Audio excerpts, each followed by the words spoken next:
सलाम को अल्लाह ताला ने मिट्टी से बनाया और फरिश्तों को जब बताया तो फरिश्तों ने कहा कि हम तेरी हम्दो सना करते हैं जिस मखलूक को तू बना रहा है। यस्फिकुद्दिमा, वो ज़मीन में खून बहाएगी, फसाद करेगी, और अल्लाह ताला को ज़मीन में फसाद पसंद नहीं है। जब अल्लाह ताला को ज़मीन में फसाद पसंद नहीं है तो इसका मतलब ये हुआ कि ज़मीन चाहे वो रियासत की सूरत में हो, रियासत में फसाद पसंद नहीं है। अल्लाह को घरों में फसाद पसंद नहीं है, अल्लाह को इदारों में फसाद पसंद नहीं है। तो हर वो चीज़ जो फसाद का ज़रिया बनती, जो भी लड़ाई झगड़ों की तरफ लेकर जाती है, अल्लाह को वो चीज़ भी पसंद नहीं है। फरिश्तों ने जब ये कहा कि ये ज़मीन में फसाद मिचाएगा तो अल्लाह ने ये भी नहीं फरमाया कि मिचाने दो, अच्छी बात है, मैंने तो पैदा इसलिए किया है कि माज़ अल्लाह मैं फसाद को पसंद करता हूँ। ये भी अल्लाह ने नहीं फरमाया कि नहीं नहीं तुम गलत कह रहे हो, ये फसाद नहीं फैलाएगा, ये भी नहीं कहा अल्लाह ने। अल्लाह ताला ने फरिश्तों को जो जवाब दिया, उस जवाब से ये बात साबित होती है कि अल्लाह ताला ये जानते थे कि ये ज़मीन में फसाद मिचाएगा। अच्छा, अल्लाह ने ये भी जवाब नहीं दिया कि अच्छा है मिचाए तो मुझे तो फसाद पसंद है, ये भी नहीं कहा अल्लाह ने। इससे भी पता चलता है कि फसाद अल्लाह को पसंद नहीं है। लेकिन अल्लाह ताला ने ये ज़रूर फरमाया कि आलमु मा ला तालमून, मैं इसके बारे में वो कुछ जानता हूँ जो तुम नहीं जानते। यानी कुछ फसादी लोग होंगे तो कुछ मुस्लिह भी होंगे। जहाँ फसाद होता है वहीं इस्लाह का भी मज़ा होता है। सेहतमंदों के इलाकों में डॉक्टर का कोई काम है, बोलो सारे सेहतमंद हो तो डॉक्टर की काबिलियत का क्या पता चलेगा कि डॉक्टर कौन है और बीमार कौन है। हाँ, अनाड़ी डॉक्टर जहाँ सब सेहतमंद लोग रहते हो वहाँ जाके बीमारियाँ फैला देगा।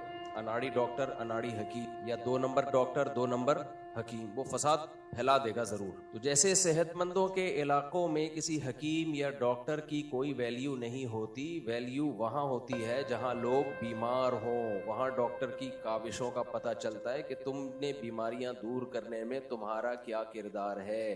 तो अगर इंसान के मिजाजों में फसाद ना होता, तखरीबकारी ना होती, तो सोसाइटी की इस्लाह करने वाले लोग भी नुमाया ना होते। सारे नेक, नीट क्लीन से याद आया, मुझे बताओ, सारे साफ सुथरे होते तो सफाई की वैल्यू का पता चलता कि सफाई किसे कहते हैं भाई। कुछ मैले लोग होते हैं, कुछ साफ सुथरे होते हैं, तो हम साफ लोगों को मैलों से कंपेयर कर रहे होते हैं। यार इसको बोलते हैं सफाई। आइंस्टाइन का नजरिया इजाफत है ना कि हम किसी भी चीज को पहचानते हैं उसके मुकाबिल दूसरी चीज से। क्या ख्याल है? देखो, हम जब कहते हैं ना 100 डिग्री सेंटीग्रेड इस पे पानी उबल जाता है, तो ये 100 डिग्री का क्या मतलब है? हमने इसको जो 100 करार दिया वो क्या मतलब हकीकत में 100 है? भाई फर्जी चीज है। हमने एक फर्ज किया, एक पैमाना, कि ये वो टेम्परेचर है जिस पे पानी जम जाता है, तो उस टेम्परेचर को हमने नाम दे दिया 0 का। क्या ख्याल है? ऐसा ही, जहां तक मुझे मालूमात है, गलत है तो आप खुद ही सही कर लिएगा उसको। बात तो समझ में आ रही है ना जो मैं कहना चाह रहा हूँ। उसको हमने क्या नाम दे दिया? 0 का। अगर हम ये कर लेते कि उस टेम्परेचर को हम 100 का नाम दे देते, 100 डिग्री पे पानी जम जाता है, तो भी कोई गलत नहीं था। फिर जिस टेम्परेचर पे पानी बॉयल होता है उसको हमें 200 का नाम देना पड़ता, या हम 1000 का नाम दे देते उसको। तो ये सब चीजें फर्जी हैं। इंसान एक चीज के लिहाज से दूसरी चीज को एक्सप्लेन करता है। माइनस हमने कह दिया जो 0 से नीचे हो। खैर, ये तभी बात साइंसदानों का ख्याल ये है कि दुनिया में किसी चीज की हकीकत को समझना मुमकिन ही नहीं है। ये सब एक के मुकाबले में दूसरी, यानी हमने जो अपने लिए पैमाने मुतय्यन किए हैं या कुदरत ने हमारे लिए जो पैमाने मुतय्यन किए, उन पैमानों से हम चीजों को नाप रहे होते हैं। वो पैमाना चेंज हुआ तो चीज की हकीकत चेंज। और आसान मिसाल, हम जो कह रहे होते हैं ना ये सब्ज कलर है और ये रेड है, ये हमारी आंखों के सॉफ्टवेयर के हिसाब से कह रहे होते हैं। जानवरों में ये सॉफ्टवेयर अलग होते हैं। जिसको हम रेड कह रहे होते हैं हो सकता है बकरा उसको ब्लैक कह रहा हो। वो तो बेचारे के पास जबान नहीं है इसलिए कुछ कह नहीं पाता हो। अगर जबान होती ना बकरे के पास तो सबसे पहले ये कहता, जालिमो 2 दांत के बाद मुझे ज़बा न करो, मुझे जीने दो। खुद 4-4 शादियों की बातें करते हो और हम 2 दांत के होते हैं, बुलूगत की दहलीज पे कदम रखते हैं तो हमें बदनजरी भी नहीं करने देते और काट के खा जाते। ये तो अल्लाह का शुक्र है, अल्लाह ने जानवरों को जबान नहीं दी। अल्लमाहुल बयान, बयान सिर्फ अल्लाह ने इंसान को सिखाया है। तो हम कह रहे होते हैं ये ग्रीन है इसलिए कि हमारी आंखों में जो पैमाने कलर को नापने के लिए, एक कलर को दूसरे कलर से फर्क करने के लिए जो हमारी आंखों में पैमाने हैं, जो हमारे दिमाग में अल्लाह ने सॉफ्टवेयर डाले हुए हैं, उनसे हमें लग रहा होता है कि ये क्या है, बोलो ग्रीन। तभी जो कलर हमारी आंख ट्रेस कर पाती है वो कलर हम देख पाते हैं। बहुत सी चीजें हमारी आंख देख ही नहीं पाती। साइंसदान लोग बोलते हैं, मैं साइंसी चीजें बहुत देख रहा होता हूँ। अब मैं हूँ देसी आदमी तो अपने स्टाइल में फिर बयान करता हूँ उसको मैं। अल्लाह का शुक्र है हम देसी हैं। देसी होने में इंसान को सुकून, देसी होने में इंसान खुश रहता है। जितना आर्टिफिशियल बनोगे जिंदगी का उतना ज्यादा बेड़ा गर्क होगा। तो खैर देखो, सारी चीजें देसी अच्छी होती हैं। अंडा देसी अच्छा है, मुर्गी देसी अच्छी है, तो खुद देसी होना क्यों अच्छा नहीं है? खुद देसी होना क्यों अच्छा नहीं? आप कह सकते हो आप कैसे देसी हो, आप तो रीवों में घूमते हो। मिजाज के देसी, फितरत से मोहब्बत करने वाले बनो। फितरत से मोहब्बत का क्या मतलब है? जानवर पालो, समझ रहे हो? जानवरों से मोहब्बत करो। ये इंसान हमेशा से जानवरों से मोहब्बत करता है। गाय, बकरी, मुर्गी हमेशा से पालता है। बिल्ली ना पाले वो अंकल बहुत गुस्सा हो जाएंगे। हमारे बयान में एक अंकल हैं, उनके बच्चे ने बिल्ली घर में पाली हुई है और वो बेजार आ गए हैं बिल्ली से।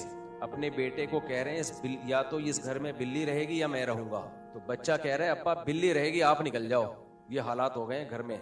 और वो बिल्ली घर में बच्चे दे रही है। ये बेचारे 2-3 दफा मेरे पास आ चुके हैं कि मैं बेजार आ गया हूँ, मेरे बेटे ने बिल्ली पाली हुई है, बिल्लियों के अंडे बच्चे भी हो रहे हैं। अंडे बच्चे का मतलब बच्चे हो रहे हैं उसके, और घर में एक मुसीबत खड़ी हो गई है हमारे लिए। बच्चा मेरी बात सुन नहीं रहा। तो मैंने कहा थैले में बिल्ली और अपने बच्चा दोनों थैले में डाल के कहीं फेंक के आ जाओ। जो बच्चा बाप की बात घर में ना सुन रहा हो, उसका हल ये है कि बिल्ली के साथ उस बच्चे को भी घर से निकाला जाए। भाई बिल्ली पालना एक जायज काम है, बाप की इताअत फर्ज है। इस बहस में पढ़ने की इजाजत नहीं कि वो बिल्ली जायज है ना। बच्चे से जब बोले क्योंकि जायज तो है भाई, नॉर्मली आम हालात में जायज है। जब बाप कह रहा हो कि बिल्ली घर से निकालो, बाप को पसंद नहीं है। मुझे कितना शौक है मुर्गियां बकरी पालने का। जब तक मेरे वाले जिंदा थे मेरा ये शौक पूरा नहीं हुआ, क्योंकि मेरे वाले साहब कहते थे घर में नहीं पाल सकते आप, इससे ये होगा फलाना होगा मुर्गी। वो एक दफा एक बकरी ले आए तो वो बकरी ने जो मैं करना शुरू की, अब्बा की नींद हमारी खराब हो गई। अब्बा ने बोला भाई निकालो, तो हमने निकाल दी। हमने कहा जाहिर है अब्बा पहले बकरी बाद में। तो अब हम खुद अब्बा बने हुए हैं, तो अब हम अपने खर्चे पे पाल रहे हैं। अब हमारा बेटा बोल के दिखाए कि बकरी निकालो, बोले कि भाई तू निकलेगा बकरी नहीं निकलेगी। तो जब बाप बन जाओ ना तो फिर बाप वाले काम अच्छे लगते हैं। जब तक बेटे हो तो बेटों की तरह रहा करो, बच्चों की तरह रहा करो। घर में बाप बनने की कोशिश बोलो मत करो। बाप बनो, अपने खर्चे पे इंसान बदमाशी कर सकता है, और बाप की मौजूदगी में तो अपने खर्चे पे भी बदमाशी नहीं करे, क्योंकि हदीस में आता है अंत व मालुक अली अबी का, तेरा खर्चा है ही नहीं भाई, तू और तेरा माल सब तेरे बाप का है। घर में पता ही नहीं चल रहा होता कमबख्तों को बाप कौन है बेटा कौन है, अजीब स्टाइल से रह रहे। तो आप अब भी अगर वो बच्चा हजरत अब भी अगर वो बिल्ली ना निकाले ना तो आप FIR काटें उसके खिलाफ। बहुत तंग करके रखा हुआ है बच्चे ने, निकाल नहीं रहा बिल्ली। वो बिल्ली पोटियां कर रही है और पता नहीं क्या क्या उसकी गंद बिछाएगा उसने। कितने बेजार आए हैं, आधा घंटा मेरे पास रोना दुहड़ा लेके जाते हैं। मैंने कहा यार ऐसी कौन सी नालायक कौन। तो इस पे एक गुलदस्ते वाला लतीफा है, वो अकेले में सुनाऊंगा, कभी छांव में खुशबू लगा के आए तो वो अकेले। इस घर में या तो मैं रहूंगा या गुलदस्ता रहेगा, है बड़ा जबरदस्त। खैर तो रफी भाई को समझ में आ तो क्या कह रहा था मैं, देखो बात आए मैं बहुत बयान क्या कर रहा था नहीं ना। हाँ, तो मैं साइंसी एक तहकीक पेश कर रहा था देसी स्टाइल में, आइंस्टाइन की थ्योरी पेश कर रहा था देसी स्टाइल में। देखो देसी स्टाइल में जब आप न्यूटन का कानून बताओगे ना, हर एक्शन का रिएक्शन होता है, ये विलायती स्टाइल है, ये साइंसदानों का स्टाइल है, सही है। ये न्यूटन का लॉ साइंसदानों के स्टाइल में है कि जब हर एक्शन का रिएक्शन होता है, और रिएक्शन उतना ही पावरफुल होता है जितना एक्शन होता है। जाहिर है जब भी दुनिया में कोई काम होगा, कोई वर्क होगा, तो उसके बदले में कुछ जो कुछ होगा वो रिएक्शन कहलाता है ना। तो देसी स्टाइल में कि जब भी एक चमाट लगाओगे आगे से उसी स्टाइल से चमाट लगेगा। पाकिस्तानी कौम फारिग बहुत है माशाल्लाह, इनकी सारी सलाहियतें मीम्स में और टिकटॉक पे जो जोक्स है ना उसमें खर्च हो रही है। आपने टेम्परेचर देखा होगा ना, कि टेम्परेचर के बारे में सुना होगा भाई 18 डिग्री है और फील लाइक 20 डिग्री, महसूस इतना होगा जैसे 20। ये आता है ना महकमा मौसमियात वाले, भाई टेम्परेचर तो 18 डिग्री चल रहा है लेकिन महसूस ऐसे होगा जैसे 20 डिग्री। अब ये देसी लोगों को समझना ये बड़ा मुश्किल होता है कि यार टेम्परेचर है 18 और महसूस कितना हो रहा है 20। तो पाकिस्तानी एक टिकटॉकर है, उसने समझाया ये फलसफा। उसने कहा देखो अब्बा ने अकेले में आपकी बेइज्जती कर दी, थप्पड़ लगा दिया या कुछ सुना दिया, तो ये बेइज्जती फॉर एग्जाम्पल 18 डिग्री है, हम उसको बेइज्जती की एक यूनिट बना के उसको नाप लेते। लेकिन अगर इसी दौरान आपके दोस्त अहबाब आ जाएं तो बेइज्जती तो 18 डिग्री ही है, लेकिन महसूस कितनी होगी? 20 डिग्री महसूस होगी। आप बेइज्जती तो उतनी है जितनी अब्बा ने की है, लेकिन महसूस का जो उनसर है वो उसमें बढ़ जाएगा। शादीशुदा आदमी जब घर में बेइज्जती होती है ना, तो जितनी होती है महसूस उससे ज्यादा होती है। खैर, तो देखो आइंस्टाइन का नजरिया इजाफत है, मैं कह रहा था उसको मैं देसी स्टाइल में बयान करता हूँ। नजरिया इजाफत जो है वो क्या है, हम जब भी किसी चीज को पहचानते हैं तो किसी दूसरी चीज के मुकाबले में पहचानते हैं। हमें अगर कोई रंग हरा लग रहा है तो हमारी आंख में कुछ है ऐसा जो हमें हरा दिखा रहा है। ऐन मुमकिन है वो कुत्ते को पीला लग रहा हो, लगता नहीं है, मैं मिसाल दे रहा हूँ, तो कुत्ते से ही पूछा तुझे क्या लग रहा है ये। तो इसलिए इसमें बहुत पेचीदा साइंस है ये, कि ये है क्या। टाइम, हमें जो टाइम लग रहा है कि ये इतना टाइम गुजर रहा है हमारा, लेकिन हम किसी दूसरे प्लेनेट पे पहुंच जाएं तो माहिरीन कहते हैं वहां टाइम के यूनिटी चेंज हो जाएंगे। ब्लैक होल के बारे में कहा जाता है कि हम वहां से होके आ तो नहीं सकते, मर जाएंगे, लेकिन अगर जिंदा रहें तो हम वहां से जब होके आएंगे थोड़ी देर तो यहाँ सदियां बीत चुकी होंगी, वल्लाहु आलम। तो हम हर चीज को किसी दूसरी चीज से नाप रहे होते हैं। और ये कुरान बहुत दफा ये दावा कर चुका है, एक दफा नहीं बहुत दफा कुरान ने ये दावा किया है कि सुब्हानल्लज़ी खलक़ल अज़वाज कुल्लहा मिम्मा तुंबितुल अर्दु व मिन अनफुसिहिम व मिम्मा ला यअलमून। इससे ज्यादा उमूम हो नहीं सकता कि हर चीज को हमने पेड़ की शक्ल में बनाया है। एक चीज को पहचानने के लिए दूसरी चीज को फर्ज करना पड़ता है, उसके मुकाबले में हम इसको पहचान रहे होते हैं। देखो मूवमेंट क्या है, हरकत किसे कहते हैं। दूसरी चीजें रुकी हुई नजर आए तो हम उसके मुकाबले में हरकत कर रहे होते हैं। अगर वो भी हरकत कर रही है तो हमें लगेगा ही नहीं कि हम हरकत कर रहे हैं। मुझे आप बताओ, अभी हम चल रहे हैं या एक जगह बैठे हुए हैं? एक जगह बैठे हैं, बिल्कुल गलत भाई। जमीन भी घूम रही है तो हम जमीन के साथ साथ घूम रहे हैं। और सिर्फ जमीन के साथ साथ नहीं घूम रहे, जमीन हमें लेके सूरज के गिर्द 1 लाख या 2 लाख किलोमीटर पर आवर की स्पीड से घूम रही है। तो रुके हुए कहाँ हैं हम? लेकिन बात यही है कि हम रुके हुए हैं। कहीं जाके घर में बोल नहीं देना कि हम घूम रहे हैं, इसलिए कि फिर बेगम बोलेगी कि मैं तो नहीं घूम रही, मैं तो पहले कहती थी तुम घूम रहे हो, तुम्हारा दिमाग क्या है, घूमा हुआ है। आज तो साबित हो गया कि तुम घूम रहे हो। तो हम अपने आप को साकिन किस लिहाज से कहते हैं? हमारे इर्द गिर्द की सारी चीजें हमारे लिहाज से साकिन है, इसलिए हमें ऐसा लग रहा है। तो इस दुनिया में किसी भी चीज को पहचानने के लिए किसी दूसरी चीज को उसके मुकाबले में रखा जाता है, उसके हिसाब से कहा जाता है कि ये ठंडी है, ये गर्म है, ये साकिन है, या ये चल रही है, ये खूबसूरत है या ये बदसूरत है। बदसूरत दुनिया में ना होते तो खूबसूरत का तसव्वुर ना होता, खूबसूरत दुनिया में ना होते तो बदसूरत का पता ना चलता, गंदगी ना होती तो सफाई का पता ना चलता, सफाई ना होती तो गंदगी का पता ना चलता, शिर्क ना होता तो तौहीद का पता ना चलता, खुदा के मुनकिर ना होते तो खुदा के मानने वालों का पता ना चलता, जालिम ना होते तो आदिल की पहचान ना होती, आदिल ना होता तो जालिम की पहचान ना होती। 4 शादियों, अस्तगफिरुल्लाह, चलो बात मुका, 4 शादियों वाले ना होते तो छड़े छाट का पता ना चलता, बे औलाद ना होते तो औलाद की नेमत का पता ना चलता, औलाद ना होती तो बे औलादों का पता ना चलता, मर्द ना होता तो औरत का पता ना चलता कि औरत किसे कहते हैं, औरत ना होती तो मर्द की मर्दानगी का एहसास नहीं होता। हर चीज एक के दूसरे के मुकाबले में है, और ये मुकाबले अल्लाह ने इस कायनात में रखे हैं, फरिश्तों में नहीं रखे। मर्द और औरत और बहुत सारी चीजों में फरिश्ते सारे अच्छे, बुरा उनमें कोई नहीं। इंसान में अल्लाह ने ये काबिलियत रखी है। तो अल्लाह ने जो फरमाया था ना फरिश्तों से, फरिश्तों ने कहा जमीन में खून बहाएगा, 2 नंबरियां करेगा, फसाद फैलाएगा। तो अल्लाह ने फरमाया ये नहीं, अल्लाह ने फरमाया कि नहीं फैलाएगा, या मैं इसलिए पैदा कर रहा हूं कि फसाद फैलाए, मुझे फसाद पसंद है। ना ना ना, अल्लाह को जमीन में फसाद पसंद नहीं है। कुरान में कितनी जगह है, अल्लाह ला युहिब्बुल मुफसिदीन, अल्लाह फसाद करने वालों को पसंद बोलो नहीं करता। अल्लाह फसादियों को तो पसंद ही नहीं करता। तभी तो इस सजाएं इस्लाम में, चोर का हाथ काटने का हुक्म क्यों है? ताकि चोरी एक फसाद है या नहीं? कमाता कोई और है, खाता कोई और है। अल्लाह ने कहा हाथ काटो, आपको नहीं कहा, हुकूमत को कहा। जिना से सोसाइटी में फैमिली सिस्टम खत्म हो जाता है। डोनाल्ड ट्रंप का बयान आया है, जबरदस्त खानदानी बयान किया, मैं 2 जेंडर मानता हूं, एक मर्द और एक औरत। कुछ अकल की बात की ना उसने। इससे पता चलता है भाई इसका सिर्फ मजहब से नहीं, खोपड़ी से भी ताल्लुक है। ये 2 ही नस्लें हैं। आप कहें ख्वाजा सिरा कहाँ जाएं? ख्वाजा सिरा अव्वल तो होते नहीं है इतने जितने बना लिए गए। छाव में अकेले में आने एक लतीफा सुनाऊंगा, इतने हैं नहीं जितने बना लिए गए। ये जो मैं जब कहता हूँ ना छाव में आना लतीफा सुनाऊंगा, इसका मतलब ये नहीं कि माज़अल्लाह को फोश लतीफा है।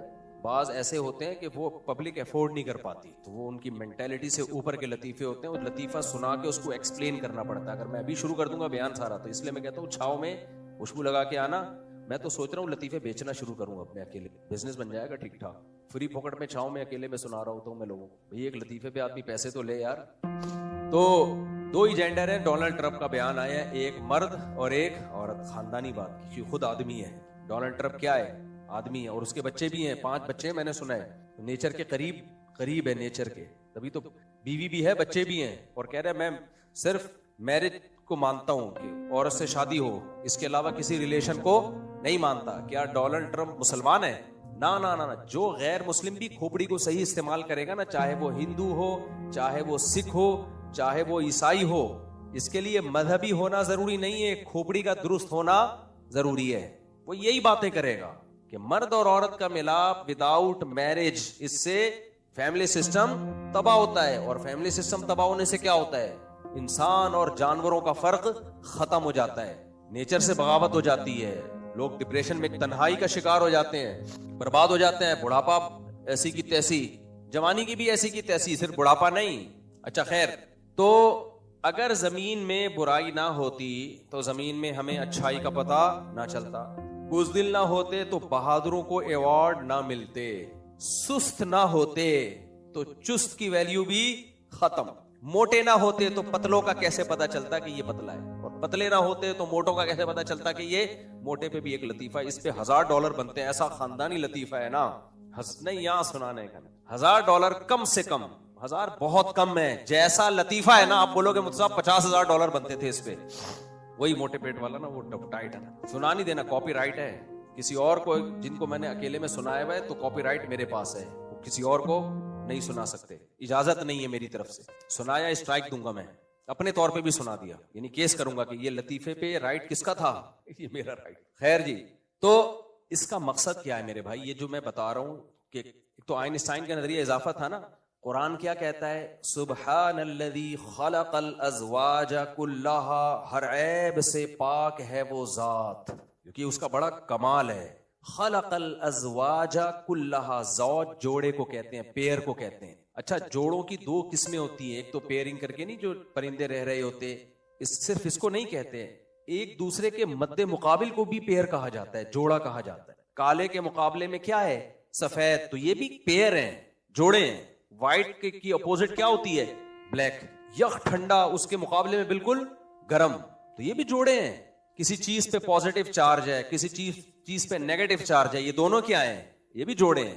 तो अल्लाह कुरान में कहते हैं कि वो अल्लाह हर ऐब से पाक है, जिसने हर चीज को जोड़ों की शक्ल में बनाया है। दुनिया का पूरा निजाम पेयरिंग पे चल रहा है, और आप कहते हो शादी नहीं करो, पूरा निजाम पेयरिंग पे चल रहा है मेरे भाई, और मर्द और औरत बगैर पेयरिंग के, अजीब सी बात है या नहीं। तो हर चीज के अल्लाह ने जोड़े बनाए हैं। मिम्मा तुम बेतुल अर्जू, इतना कह देना काफी थे ना कि हर चीज के जोड़े हैं, हम समझ जाते हैं अल्लाह इस पूरी कायनात ही किस निजाम के तहत चल रही है, जोड़ों के तहत। ये वाले जोड़ नहीं, जोड़ों का जो दर्द होता है वो नहीं, जोड़ों का दर्द जोड़ों में ही होता है अक्सर, नहीं आई बहुत ऊपर की, इसके $50 अलग से।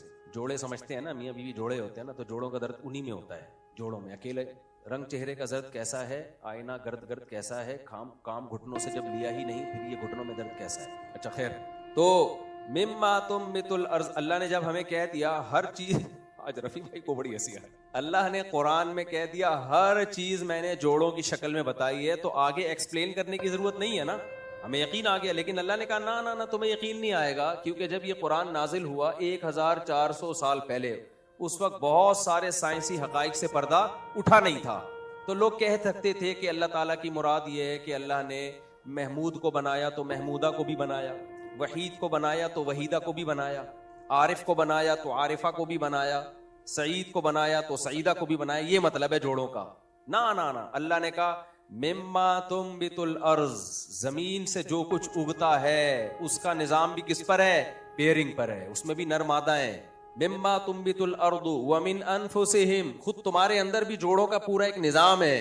और वमिम्मा ला यालमून ने तो इंतहा कर दी कि जो तुम नहीं जानते ना, जिस मखलूक को या जिसके जोड़े होने को तुम नहीं जानते, तुम ये कहते हो कि इनमें कोई जोड़ों का निजाम नहीं है, ये तो एक सिंपल है, एक पत्थर को आप कैसे कहेंगे इसमें पेयरिंग है। नहीं भाई, जब आप उसको तोड़ोगे, एक आइटम में जाके घुसोगे, तो वहां भी क्या सिस्टम है, पॉजिटिव और नेगेटिव चार्ज होते हैं। एक मॉलिक्यूल में आइटम के अंदर मॉलिक्यूल, और मॉलिक्यूल के अंदर भी ये प्रोटॉन, इलेक्ट्रॉन, न्यूट्रॉन का एक पूरा क्या है, सिस्टम है। तो अल्लाह कहते हैं वमिम्मा ला यालमून, जो चीजें तुम नहीं जानते उनमें भी अल्लाह ने क्या बनाए हैं, जोड़े बनाए हैं। देखो हम निजाम शमसी को देख लें, न्यूक्लियस के अंदर होता है मॉलिक्यूल। तो पूरा एक मॉलिक्यूल की डेफिनेशन ये है कि किसी भी चीज को जब तोड़ा जाए ना, तो वो आखिरी जर्रा जिसमें उस चीज की तमाम खुसूसियात हों, जिसको मजीद अब तोड़े तो वो खुसूसियात चेंज हो जाएं, इसको मॉलिक्यूल कहते हैं। इतनी हम भी फारिग नहीं है, देसी हैं मगर इतने भी नहीं जितना आप समझ रहे हैं। तो मॉलिक्यूल को आगे तोड़ेंगे तो फिर उसमें आइटम होगा, फिर आइटम के अंदर न्यूक्लियस, फिर इलेक्ट्रॉन प्रोटॉन का पूरा सिस्टम, फिर वो सिस्टम की तरफ जहन चला जाता है। सिस्टम जब भी बोला करूं समझ लो पाकिस्तान के इलेक्शन मुराद है इससे। पाकिस्तान के इलेक्शन सिस्टम के तहत होते हैं, सिस्टम के तहत होते हैं। खैर ऐसी ऐसी जगहों से लोग जीतते हैं जहां से वो कहते हैं हमने तो खुद भी हमें नहीं पता था, अच्छा यार ज्यादा फिर सॉफ्टवेयर का मसला आ जाता है। चलें तो सुब्हानल्लज़ी खलक़ल अज़वाज कुल्लहा मिम्मा तुंबितुल अर्दु व मिन अनफुसिहिम व मिम्मा ला यालमून। अल्लाह फरमाते हैं वो चीजें जिनको तुम जानते नहीं हो उसमें भी हमने जोड़े बनाए हैं। तो ये पूरी डिटेल फिर आप कुरान की दूसरी आयतें देख लें, हर जगह अल्लाह ताला ने इस निज़ाम को बयान किया है कुरान मजीद। देखो निज़ाम शमसी में सूरज क्या है, वो खींच रहा है ना 9 सैयारों को, मरकज निज़ाम शमसी का सूरज है। उस पर हम कह सकते हैं, मैं साइंस की जबान इस्तेमाल नहीं कर रहा, देसी जबान है, वो पॉजिटिव है और ये जमीन पे क्या है, नेगेटिव चार्ज है। ये मैं अपनी देसी स्टाइल में बता रहा हूँ, ऐसा ना हो कि आप इस पे कहें यार सूरज खींच रहा है जमीन को। ये भी गोया सूरज शौहर है, ये 9 सैयारे उसकी बीवी हैं। सूरज की भी 9 बीवियां कम से कम हैं और मरकज क्या है, सूरज है। सूरज का मरकज कुछ और है। खैर तो अल्लाह ताला ने ये पूरा जो निज़ाम बनाया, ये मैं इतनी डिटेल क्या साइंसी थ्योरी समझाने के लिए बता रहा हूँ, नहीं भाई साइंस मेरा टॉपिक नहीं है, ना पैगंबरों का टॉपिक है, ना कुरान का टॉपिक है साइंस। ये बताने के लिए है कि आपको भी ये देखना पड़ेगा कि आप मादी एतबार से किस कैटेगरी में आते हो और रूहानी एतबार से किस कैटेगरी। मादी एतबार से तो अल्लाह ने हमें बना दिया, अल्लाह ने जोड़े बनाए, एक को मर्द बनाया, एक को औरत। अच्छा वो ख्वाजा सिरा की बात अधूरी रह गई थी, इतने ख्वाजा सिरा होते नहीं है जितने में नजर आ रहे हैं, बहुत कम रेशो है ख्वाजा सिरा होने। और उसमें भी कुछ में मर्दाना अलामतें ज्यादा होती हैं तो शरीयत उसको मर्द मानती है, कुछ में औरतों वाली अलामतें ज्यादा होती हैं तो शरीयत उसको औरत मानती है। और तो वो भी या तो मर्द होंगे या औरत होंगे, तो बीच का कोई भी नहीं होता। और उसमें भी अब साइंस ने तरक्की करके उख्दा मसला हल कर दिया कि जो मर्दाना अलामतें जिनमें ज्यादा हैं उनके लिए शरन जायज है कि ऑपरेट करवा के पूरे आदमी बन जाओ, और जिसमें औरत वाली अलामत ज्यादा है तो शरीयत तरगीब देती है कि ऑपरेशन करवाओ और पूरी औरत बन जाओ, बीच में रहने की तुम्हें जरूरत नहीं है। तो ये किस्सा ही खत्म हो गया ना। क्या ख्याल है ट्रांसजेंडर का, तो 2 ही है, या इधर हो जाओ या उधर हो जाओ, पूरे इधर हो जाओ। कुछ को तो अल्लाह ने पैदा कर दिया, पूरा इधर ही बना दिया, जैसे हम लोग हैं हमको पूरा ही बना दिया अल्लाह ने, और जो औरत है उसको अल्लाह ने पूरा शी बना दिया।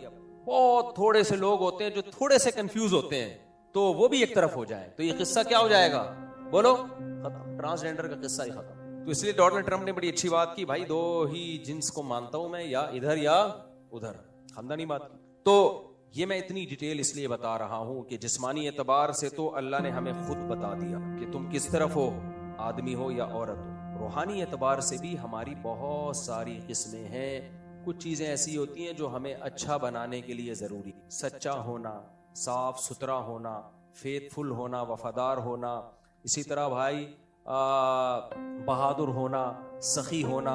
तो अल्लाह ताला ने बहादुरों की बहादुरी को समझाने के लिए बुज़दिल पैदा किए।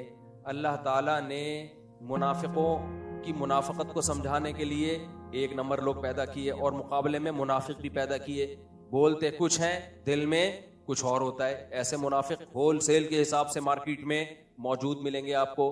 अल्लाह ने लालची लोग भी पैदा किए, अल्लाह ताला ने सखी लोग भी पैदा किए, यानी ऐसे जो दूसरों का पैसा बटोरने में लगे रहते हैं, और ऐसे तो दूसरों पे पैसा निछावर करने में लगे रहते हैं। ऐसे जो झूठ बोलते हैं, ऐसे जो सच बोलते हैं, ऐसे जो रिश्तेदारी तोड़ते हैं, ऐसे जो रिश्तेदारी जोड़ते हैं, ऐसे जो सोसाइटी में इस्लाह करते हैं, और ऐसे भी जो सोसाइटी में फसाद करते हैं। तो अब हमारे लिए चीजों को समझना बहुत आसान हो गया। चीजों को समझना क्या हो गया, बहुत आसान।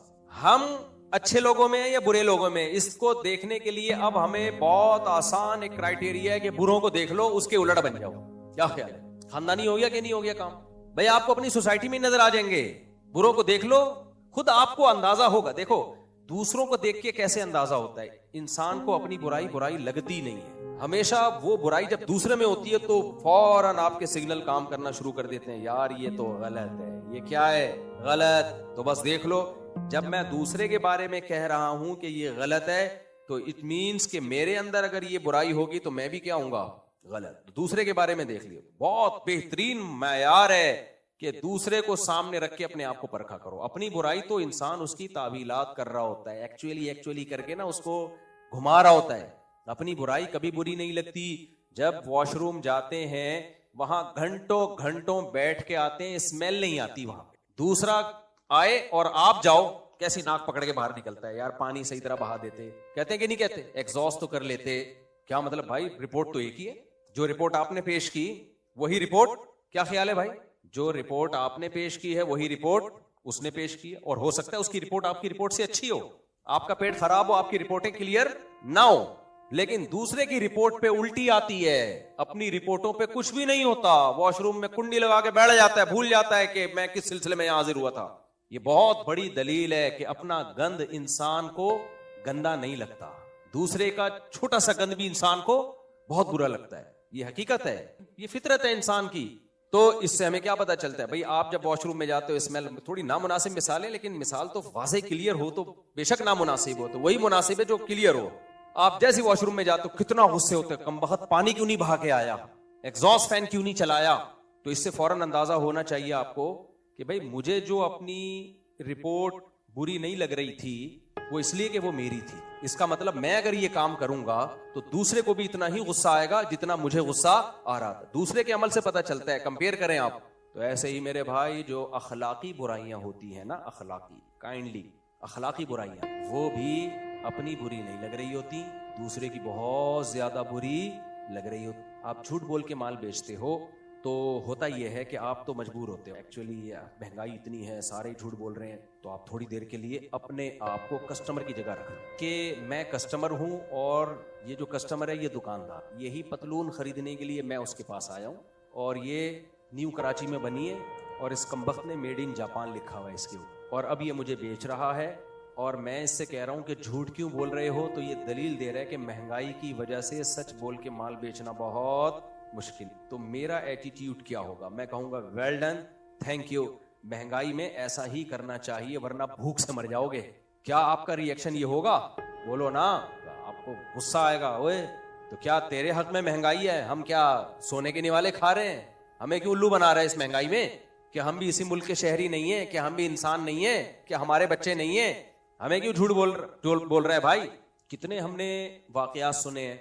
मुर्गी वाले ने जो है ना, वो जो गोश्त नहीं बेच रहे होते, वो जो तोलने के बाट हैं या जो डिजिटल तराजू है उसमें गड़बड़ की होती है। हमारे एक दोस्त ने पकड़ लिया, हमारे एक दोस्त का बिजनेस था, उन्होंने पार्टनरशिप पे इस तरह बिजनेस खोला, जो चिकन मीट है उसका बिजनेस।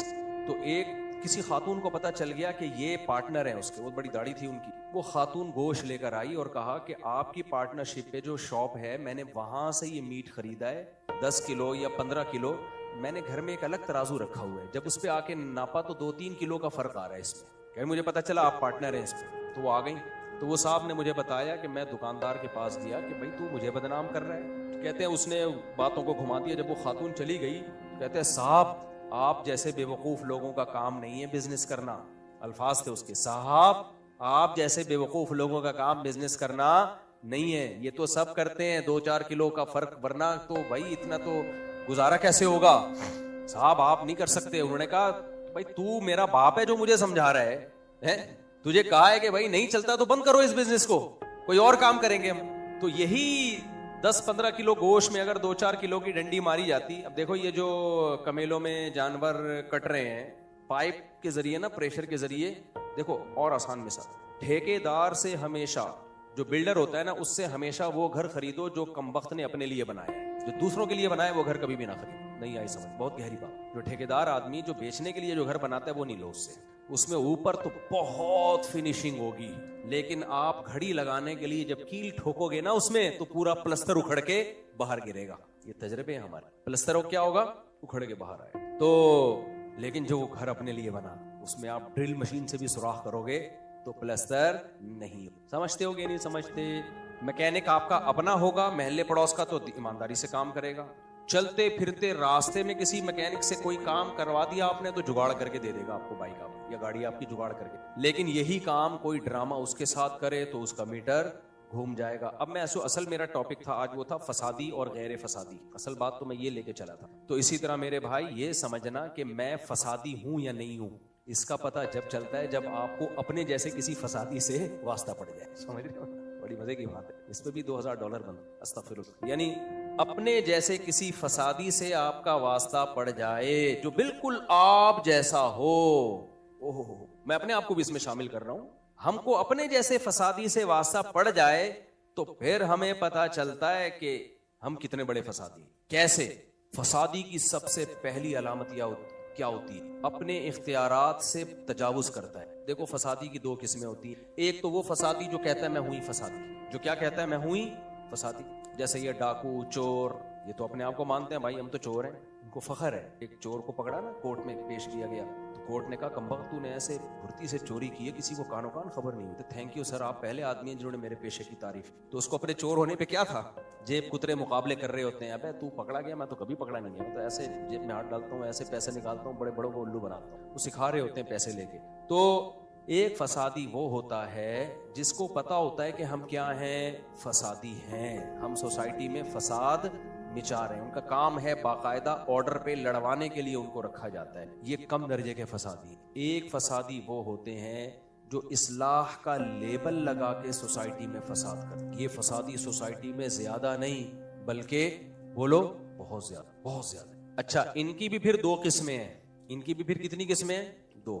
ये लेबल तो लगा रहे होते हैं कि हम इस्लाह कर रहे हैं, लेकिन खुद इनको पता होता है कि हम फसादी हैं। लेकिन लेबल क्या लगाते हैं? इस्लाह का। जैसे फिरौन, उसको पता था मैं बहुत बड़ा फसादी हूं, लेकिन जब फसाद के फैसले करता तो अपने लोगों को, अपनी सोसाइटी को समझाता कि मा उरीकुम इल्ला मा अरा व मा अहदीकुम इल्ला सबील रशाद। देखो मैं जो तुम्हें बताऊंगा ना वो सही होगा, और मैं जो कुछ ऑर्डर दे रहा हूं वो बिल्कुल सोसाइटी की इस्लाह के लिए, कि हमारे कंट्री को इस किस्म के प्रोग्रामों की और इस किस्म की पॉलिसियों की बहुत शदीद जरूरत है कि मूसा कलीमुल्लाह की दावत को कुचल दिया जाए और बनी इसराइल के बच्चों को मजीद स्पीड के साथ कत्ल किया जाए। तो देखने में फसाद लग रहा है, लेकिन एक्चुअली इससे हमारे कंट्री में अमन व अमान आएगा। और ये जो माज अल्लाह फसादी लोग हैं, माज अल्लाह नकल कुफ्र, हजरत मूसा को उल्टा फसादी कह रहा था वो। ये जो इस तरह के लोग हैं जो हमें हमारे बाप दादा के दीन से हटाना चाह रहे हैं और सोसाइटी में फसाद पैदा कर रहे हैं, ये बिल्कुल ये जो है ना, ये सिलसिला ही हमेशा के लिए खत्म हो जाएगा।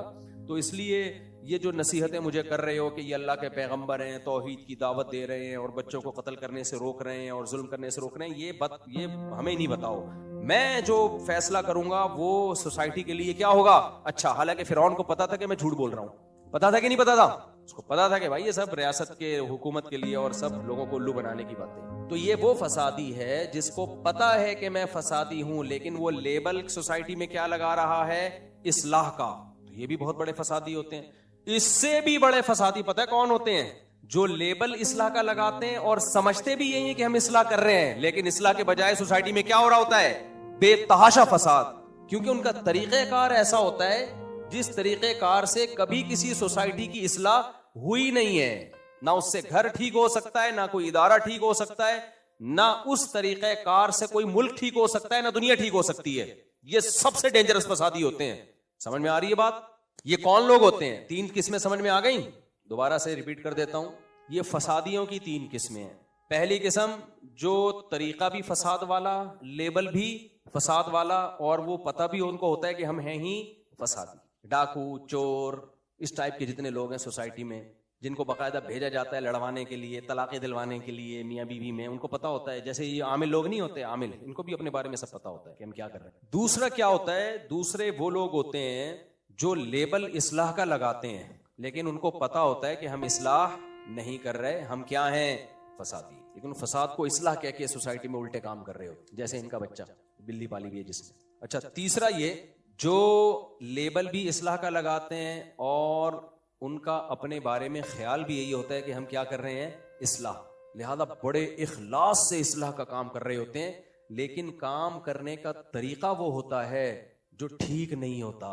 उसके रिजल्ट बहुत डेंजरस और बहुत खतरनाक निकलते हैं। इसकी मैं एक मिसाल देता हूं, जैसे लीबिया और शाम में हुआ है। लीबिया में क्या हुआ था पता है आपको? जनरल कजाफी में कुछ थी अय्याशियां, लेकिन लीबिया इकोनॉमिकली एक इंतहाई पावरफुल कंट्री था।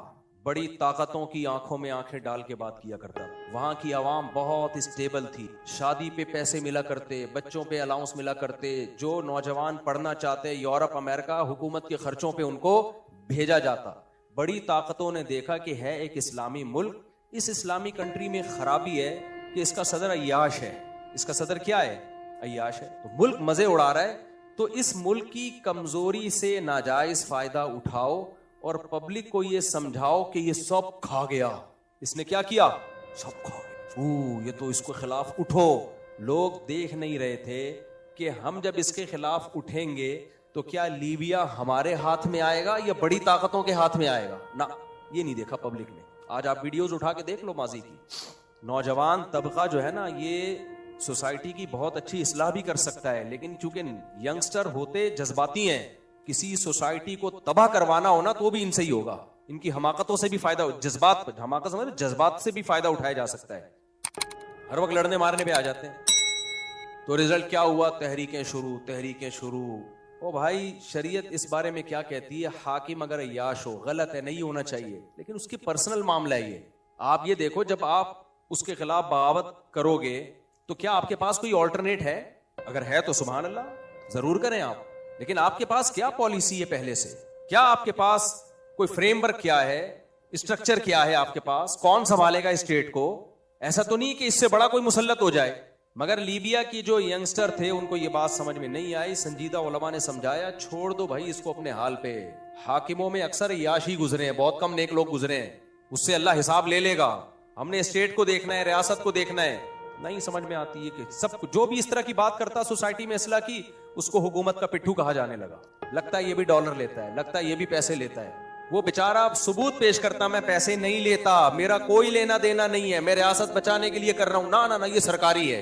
ये बड़ा जबरदस्त नारा है। हम चीख चीख के थक गए। जामिया तो रशीद 1 रुपया भी गवर्नमेंट से नहीं ले रहा। मुफ्ती अब्दुल रहीम साहब की 1 बालिश भी जमीन नहीं है। बेटों का हाल देखो, वसीयत की भी है कि जामिया मेरे मरने के बाद मेरे बेटों के हवाले नहीं किया जाएगा। फिर भी लोग क्या कहते हैं? सरकारी मुल्ला। और कह वो रहे होते हैं जिनके पास करोड़ों की प्रॉपर्टियां हैं। नहीं मान रहे लोग। क्यों? मुल्क की बात करते हैं, स्टेट की बात करते हैं, रियासत की बात। भाई रियासत बचाओ, हम अपने लिए नहीं कह रहे, अवाम के लिए कह रहे हैं। तो कोई कहता है फौज को फेवर कर रहे हैं। भाई अगर रियासत टूटी तो फौजी जर्नेलों का नुकसान नहीं है, ये बाहर चले जाएंगे। नुकसान किसका है? वो कह रहे हमारा नुकसान है इसमें। खुदा ना ख्वास्ता रियासत पे अटैक होता है, कुछ होता है और रियासत के टुकड़े हो जाते हैं, तो आपका क्या ख्याल है? फौजी जर्नेलों का नुकसान होगा? बताओ ना। बेड़ा गर्क हमारा, और सबसे पहले मजहबी तबके का बेड़ा गर्क होगा, जो खिलाफत के नाम पे रियासत के टुकड़े करने पे लगे हुए हैं कि खिलाफत कायम करो। खलीफा कौन है? उसको तो लाओ मार्केट में, उसको तो परखो, इसमें कितनी सलाहियत है खिलाफत की। वो साहिल अदीम ने कहा था ना, बगावत बगावत बगावत। हमने कहा भाई खलीफा कौन होगा बगावत के बाद? आपको हम खलीफा बनाएंगे। कोई पैकेज नहीं है। हर थोड़े दिन में कोई खिलाफत के नाम पे कहीं ना कहीं कोई तहरीक। यूनिवर्सिटियों में अलग तहरीक चल रही है, इलाकों में अलग तहरीक चल रही है। आपके पास ऑल्टरनेट क्या है? शाम में हालात देखो। ठीक है, शाम में जो हुकूमत थी वो हमारे मसलक की नहीं थी, लेकिन अमन था, अमान था, उलमा की एक बहुत वैल्यू थी वहां पे। फिर वो इसराइल के मुकाबले में खड़ा हुआ था। वहां भी सोरिश की गई, यंगस्टर को इस्तेमाल किया गया। नतीजा क्या निकला? जो कत्लो गारत का बाजार गर्म हुआ है शाम में। अब एक हुकूमत आ तो गई है, लेकिन हमें नहीं पता उस हुकूमत का फ्यूचर क्या है, आपस में मजीद कितनी खाना जंगी होगी। और ऐसा तो नहीं है कि हुकूमत तो आ गई अच्छे लोगों की, लेकिन इससे फायदा कौन उठाना शुरू कर दे? इसराइल। हमें नहीं पता, अल्लाह करे अच्छा ही हो। मैं कोई यकीनी राय कायम नहीं कर रहा किसी के बारे में। तो हर जगह आपको ऐसे लोग नजर आएंगे। बातें करने पर खूब समझ लो गवर्नमेंट की तरफ से कोई पाबंदी नहीं है। कुछ भी आप पैकेज लेकर आओ, हमेशा इस्लाह का वो पैकेज हो जो सूटेबल पैकेज हो, जो ग्राउंड रियलिटी से मैच कर रहा हो। हवाई बातें ना हो, इल्हाम और कश्फ करामात पे मबनी ना हो कि मुझे ख्वाब आया, इनकलाब आ रहा है। आपके ख्वाबों की भेंट पर, ख्वाबों की बेस पर लोगों की जिंदगियों को भेंट नहीं चढ़ाया जा सकता। जो सोसाइटी में इस्लाह की बात करेगा उसे बुज़दिल, उसे हुकूमत का पिट्ठू, उसे सरकारी मुल्ला, उसे दरबारी मुल्ला, ये सब तानों से। जो फसाद की बात करेगा उसको क्या कहेंगे? बहादुर। डंके की चोट पे बात करता है। जहां बहादुरी दिखानी चाहिए वहां बहादुरी नहीं है। हमारे नबी सल्लल्लाहु अलैहि वसल्लम ने सुलह हुदैबिया में जो मुआहिदा किया, देखने में माअल्लाह नकले कुफर नबाशत बुज़दिली लग रहा था देखने में, हकीकत में क्या था? पॉलिसी थी। और बदर में 313 का मुकाबला 1000 से आपने किया। देखने में नकले कुफर नबाशत, माअल्लाह ये हमाकत लग रही थी देखने में, माअल्लाह। हकीकत में क्या थी? बहादुरी। कब बहादुरी दिखानी है, कब हिकमत से काम लेना है, ये हिकमत वाले लोगों का काम है, ये डिप्रेशन के मरीज लोगों का काम नहीं है, जिनको खुद नहीं पता कि हम बोल क्या रहे हैं। और इसके लिए तजर्बे हैं, पहले अपने अकाबिर का एक सिलसिला है कि वो सारे तजर्बे जो पहले हो चुके हैं उन तजर्बों से फायदा उठाया जाए, वही गलतियां दोबारा ना दोहराई जाए। तो हमारे तो अकाबिर हैं, एक तजर्बे हैं, सदियों से हमारा लिंक है। जो नई नई चीजें मार्केट में आ रही है उनके तो सिरे से अकाबिर ही नहीं है, तो उनके तजर्बे कहां से होंगे? हमने तो हिंदुस्तान में जंगें लड़ी है भाई, हमारे बाप दादाओं ने अंग्रेजों को बाहर निकाला है वहां से, उनके तजर्बे हैं, वो बताते हैं कब लड़ना है कब नहीं लड़ना। आज जो यूनिवर्सिटियों में नए नए स्कॉलर आ रहे हैं और ज्यादातर अमेरिका और यूके से पढ़ के आए हैं, और कमाल की बात है पाकिस्तान में वो कहते हैं मुसल्ला बगावत करो, और जब कोई मसला होता है कोई अमेरिका भाग जाता है, कोई लंदन भाग जाता है, और वहां चुप बैठ के वहां कोई बात नहीं करता हमने खिलाफत कायम करनी है। जो खालिसतन कुफरिया सल्तनतें हैं वहां खिलाफत का लफ्ज भी हराम है इन लोगों की जबान पे, क्योंकि वहां सॉफ्टवेयर फौरन अपडेट होते हैं। आप अमेरिका जाके बात करो मैं खिलाफत कायम करने के सिलसिले में हाजिर हुआ हूं, चमड़ी उधेड़ देंगे आपकी। पाकिस्तान में चूंकि कोई मजबूत रियासत ही नहीं है, जिसका मुंह उठता है जो चाहे तकरीर करके चला जाता है, कोई मजबूत कोई है ही नहीं ना। फौज अलग चल रही होती है, अदलिया अलग चल रही होती है, हुकूमत अलग चल रही होती है, और ब्यूरोक्रेट्स अलग। 4 सिमतों में उधेड़ा जा रहा है पाकिस्तान को। लिहाजा जब कोई स्टेबल गवर्नमेंट ही नहीं आती तो फिर इस तरह के एलिमेंट्स उठते हैं कि असल में एक्चुअली ये मौलवी लोग चुप करके बैठे हुए हैं, यहाँ धमाका हो, यहाँ खिलाफत, तो कुछ पकड़े जाते हैं, कुछ पैसे दे के छूट जाते हैं।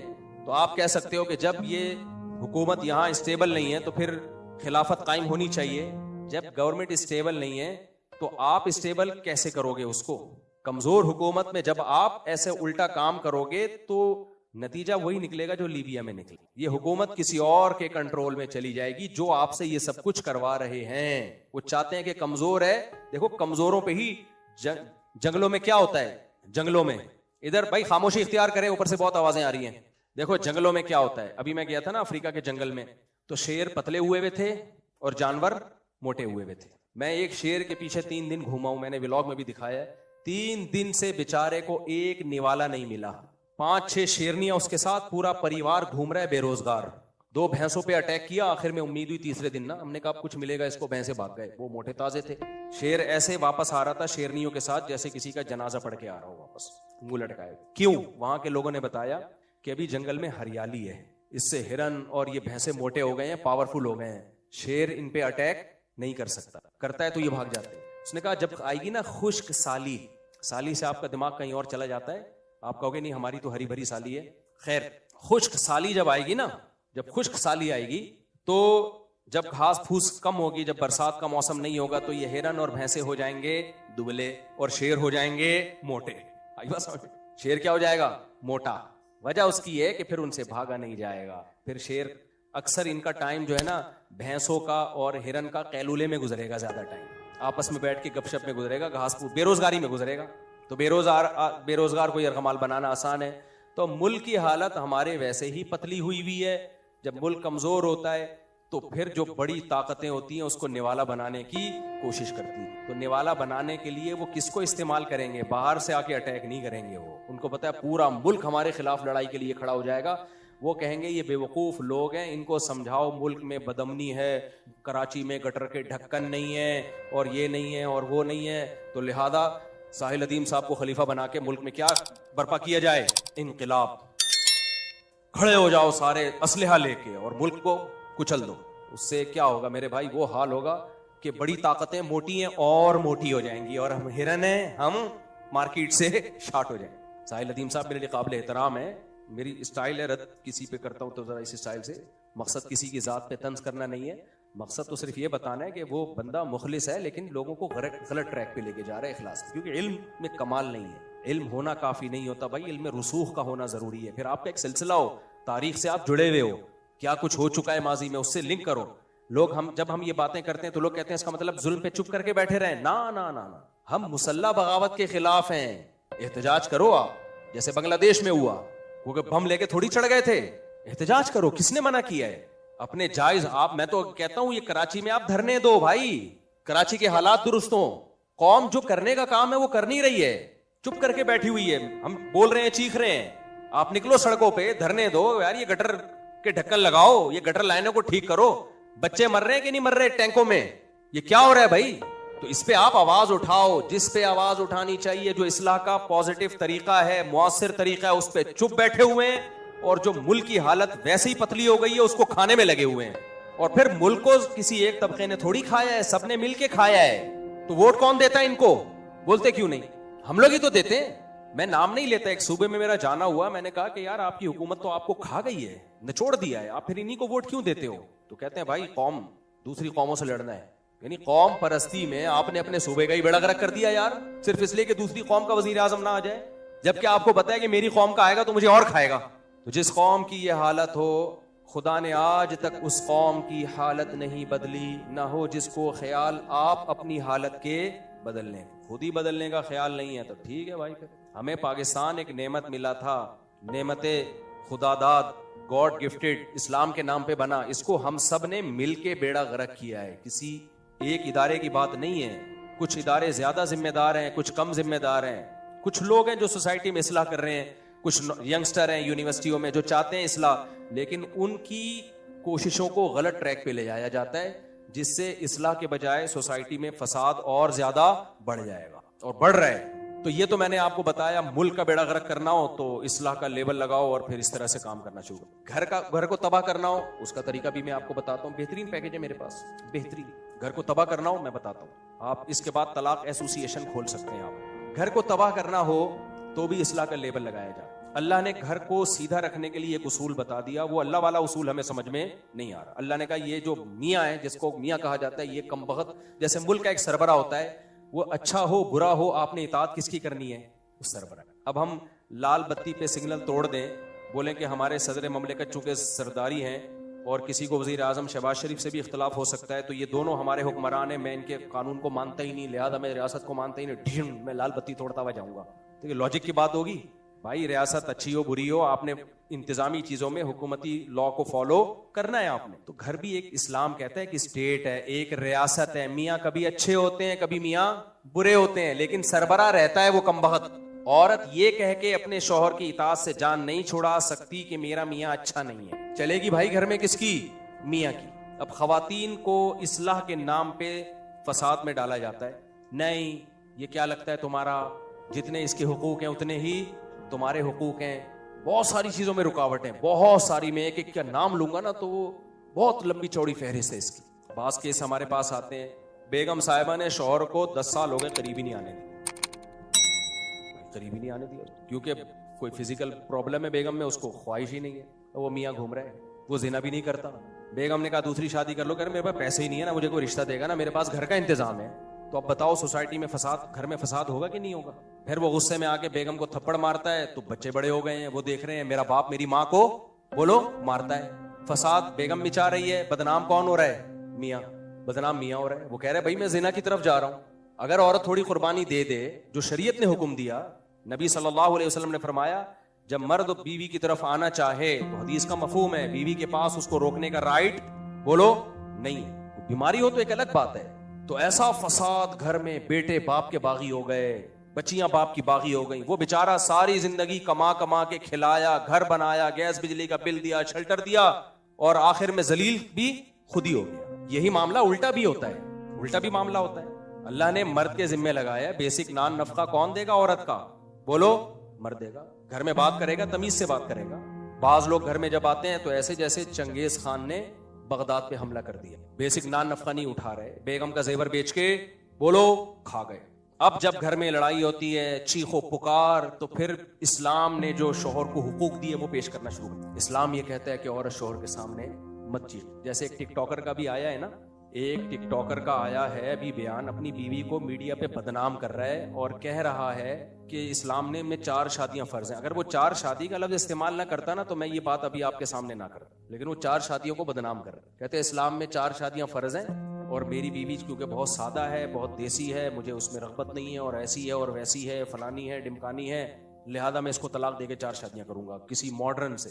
किस कदर बेगैरती है अपनी बीवी को मीडिया के सामने जलील करना। मैं इसलिए बयान कर रहा हूं कि ऐसे लोगों को मेरे खाते में ना डाला जाए कि मुफ्ती साहब के 4 शादियों पे बयानात का ही असर है। ना ना ना ना, ना। ये ठरक है जिस पे लेबल किसका लगाया जा रहा है, 4 शादियों का। जब भी कोई मीडिया पे आके शौहर अपनी बीवी को जलील करे या औरत अपने शौहर को, तो ये मत देखा करो इनमें सही कौन है गलत कौन है, ये इल्जाम सही है गलत है। आप उनसे बोलो अल्लाह ताला ने मियाँ बीवी को एक दूसरे का लिबास बनाया है, लिबास उयूब दिखाता है या छुपाता है?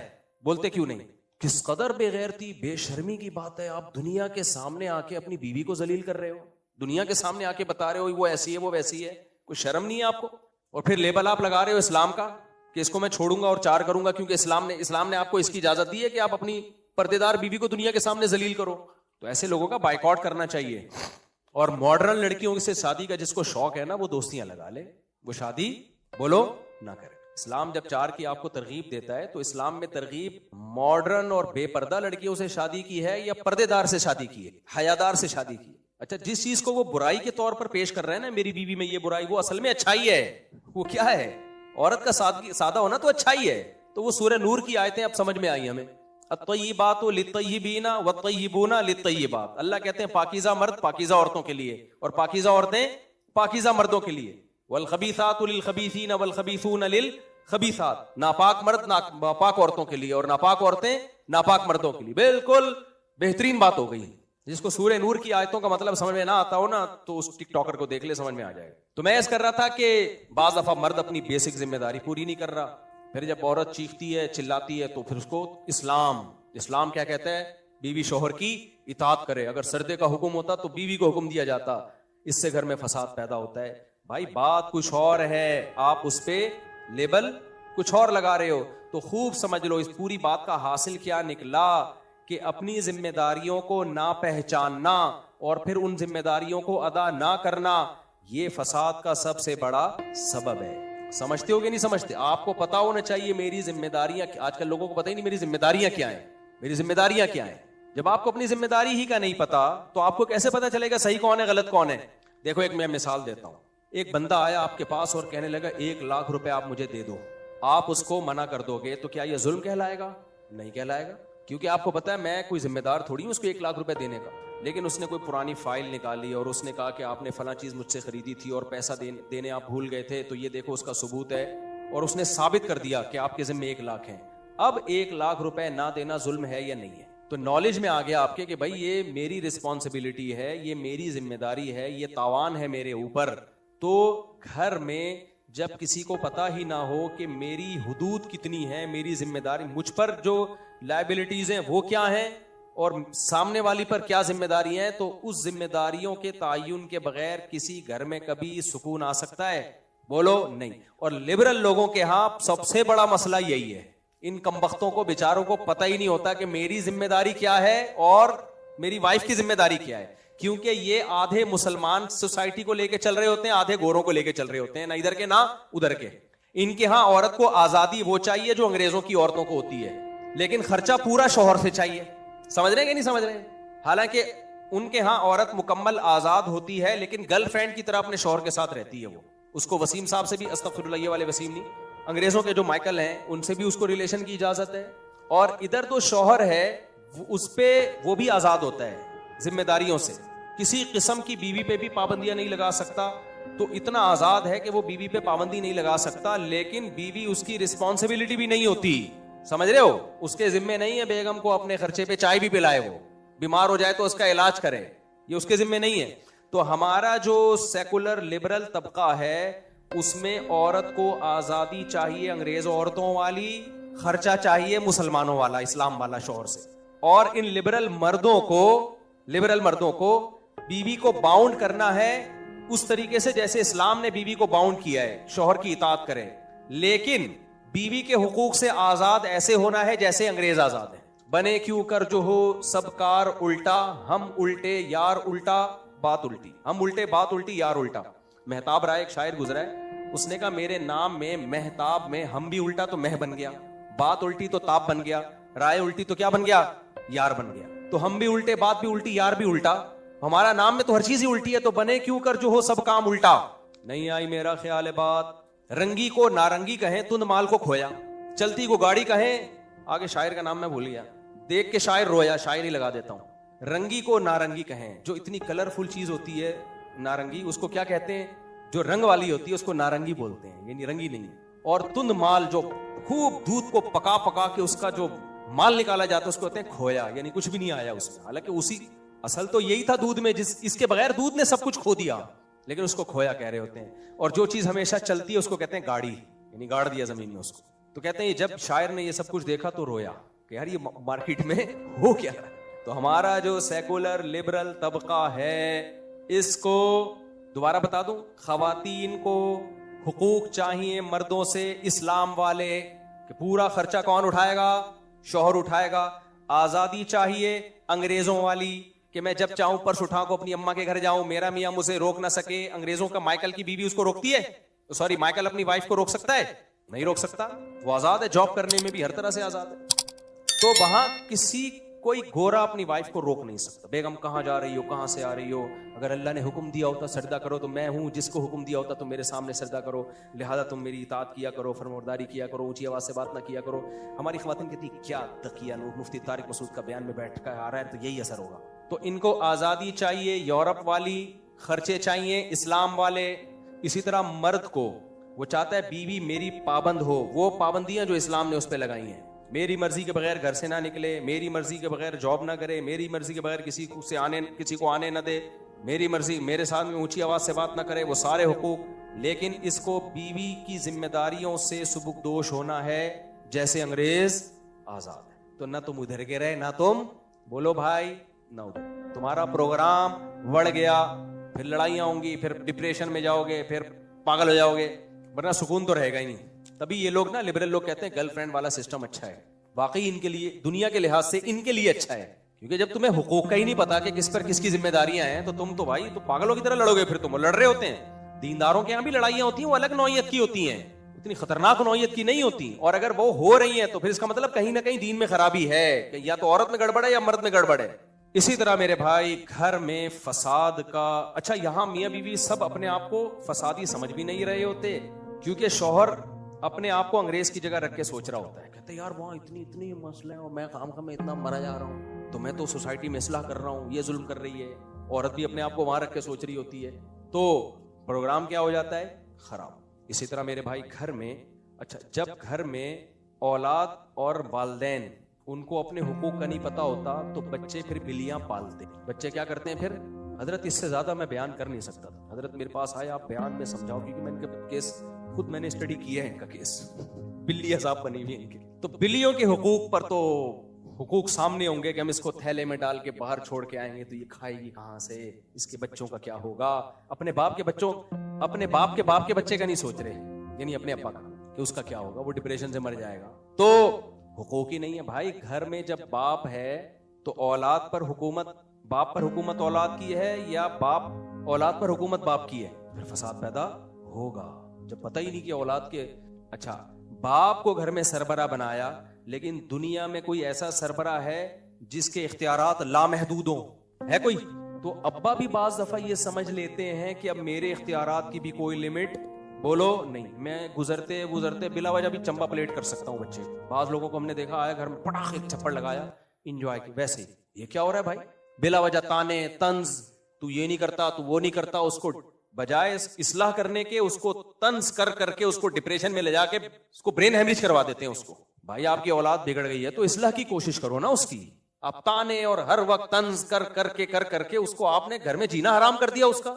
फिर जब वो डिप्रेशन में जाता है और कहता है कि मैं नहीं रह सकता, तो कहते ये नाफरमान औलाद, इसको क्या बोलते हैं? नाफरमान। तो ये जो इख्तियारात है ना मेरे भाई, इसको समझने की बहुत शदीद जरूरत है। अगर आपको नहीं पता कि मेरे राइट्स क्या हैं और मेरी ऊपर जिम्मेदारियां क्या हैं, तो आप बहुत बड़े फसादी हो, सही है ना?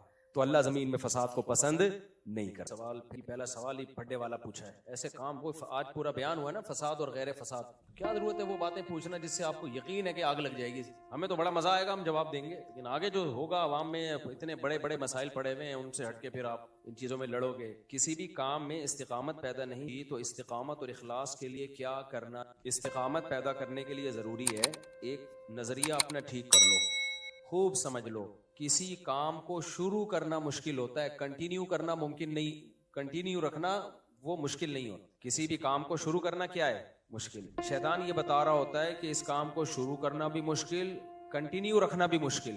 तो मैं एक नमाज की मिसाल देता हूँ। जब आपका नमाज पढ़ने का दिल चाहेगा ना, तो शैतान कहेगा वो फिर जाके वुजू करना पड़ेगा, नमाज है, फिर 4 सुन्नतें, फिर 4 फर्ज हैं, 2 सुन्नत, तो हिम्मत नहीं। एक दिन पढ़ लेगा, अगले दिन नहीं पढ़ पाए, बोलेगा यार बड़ा मसला। तो शैतान को आप ये समझाओ ये इतना लंबा चौड़ा प्रोसेस नहीं, उठ के चलना बस मुश्किल काम। जब एक दफा उठ के वुजू खाने की तरफ चलना शुरू कर दिया तो आगे आप ऑटो पे हो जाते हो। आगे क्या है, ऑटो पे हो गए, खुद ब खुद चलोगे, वुजू करोगे। तो आप भी जब नमाज के लिए हो तो पहली दफा उठना मुश्किल होता है, बस उठ गए तो फिर सारे काम आसान हो जाते हैं, ऑटोमेटिकली हो रहे होते हैं, पता भी नहीं चलता। फजर में भी ऐसा ही है, शैतान बताता है उठोगे, वुजू करोगे, ये होगा वो होगा। नहीं भाई, बस मैं उठूंगा और कुछ भी नहीं करूँ, ठीक है ना। शैतान को बोले मैंने क्या करना है, मैं तो उठूंगा, वॉशरूम से बाहर आके सो जाऊँ, वॉशरूम जाऊंगा, होके आके सो जाऊंगा। शैतान को ये बोलो। पहला स्टेप लेना मुश्किल होता है। जब आप उठ के वॉशरूम चले गए, आदमी कहता है वुजू भी कर ले, चला जा मस्जिद के। तो पहला स्टेप हर काम में मुश्किल है, उसके बाद काम क्या होता है, आसान। बल्कि आसान नहीं, मजेदार हो जाता है, मजा आता है। तो जो पढ़ने वाले बच्चे हैं, पढ़ाई में दिल नहीं लगता, कोई बात नहीं, आप किताब लेके बैठ जाओ, बस किताब लेके बैठ जाओ और स्टडी शुरू कर दो, और टाइम बाउंड कर दो कि 1 घंटा रोजाना हमने पढ़ना है, और इसमें पढ़ाई के अलावा कोई काम नहीं होगा।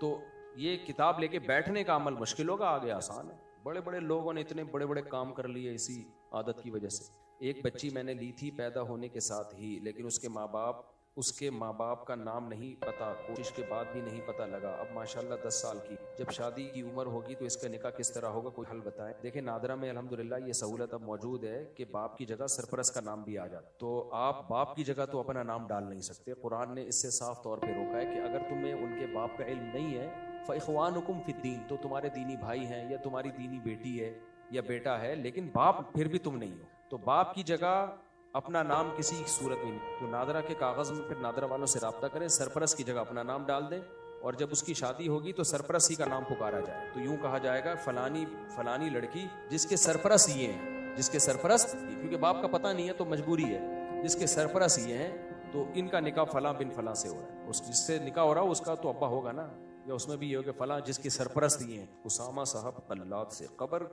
को खजाने के लिए खोदना जायज़ है, दफनाने के लिए, कब्र को दफनाने के लिए खोदते हैं। दोबारा दफनाना है मुर्दा, भाई एक कब्र में दोबारा मुर्दा दफनाना जायज़ नहीं है अगर जगह है, लेकिन अगर कब्रिस्तान भर गया है, जगह ही नहीं है, ये मुश्किलात पेश आ रही हैं, तो फिर 10 साल के बाद उस कब्र में दूसरा मुर्दा दफना सकते हैं। पुराने मुर्दे को 10 साल हो गए। ये 10 साल कहाँ से निकाला, इसका किसी हदीस में तज़किरा नहीं है। ये तजर्बे से फुक़हा ने एक चीज़ निकाली है कि नॉर्मल जो ज़मीनें होती हैं, जो हम नॉर्थ पोल साउथ पोल की बात नहीं कर रहे, वहाँ तो 100 साल के बाद भी मुर्दा वैसे का वैसे ही रहे, मरा भी इसी वजह से होता है कि इतना टेम्परेचर। तो नॉर्मल जो ज़मीनें होती हैं तो उसमें 10 साल के बाद मुर्दा बिल्कुल मार्केट से शार्ट हो जाता है, 2-4 हड्डियाँ वड्डियाँ रह जाती हैं उसकी, वो तो फिर 100 साल में भी खत्म। तो 10 साल के बाद उसकी सिर्फ 2-4 बाकियात रह जाती हैं, तो उसमें फिर दूसरा मुर्दा दफनाना जायज़ है। तो कब्र खोद दें, अगर कोई मुर्दा हो तो हड्डियाँ हो तो उसको साइड पे करके दूसरा मुर्दा, जब 10 साल गुजर जाएं साइड पे किया, फिर 10 साल गुजर जाएं चौथा मुर्दा, और फिर 10 साल गुजर जाएं तो खुद दफन हो जाए, क्योंकि आपकी इतनी उम्र थोड़ी है कि 10-10 साल गुजरते रहें और आप ये सारा मंजर देखें,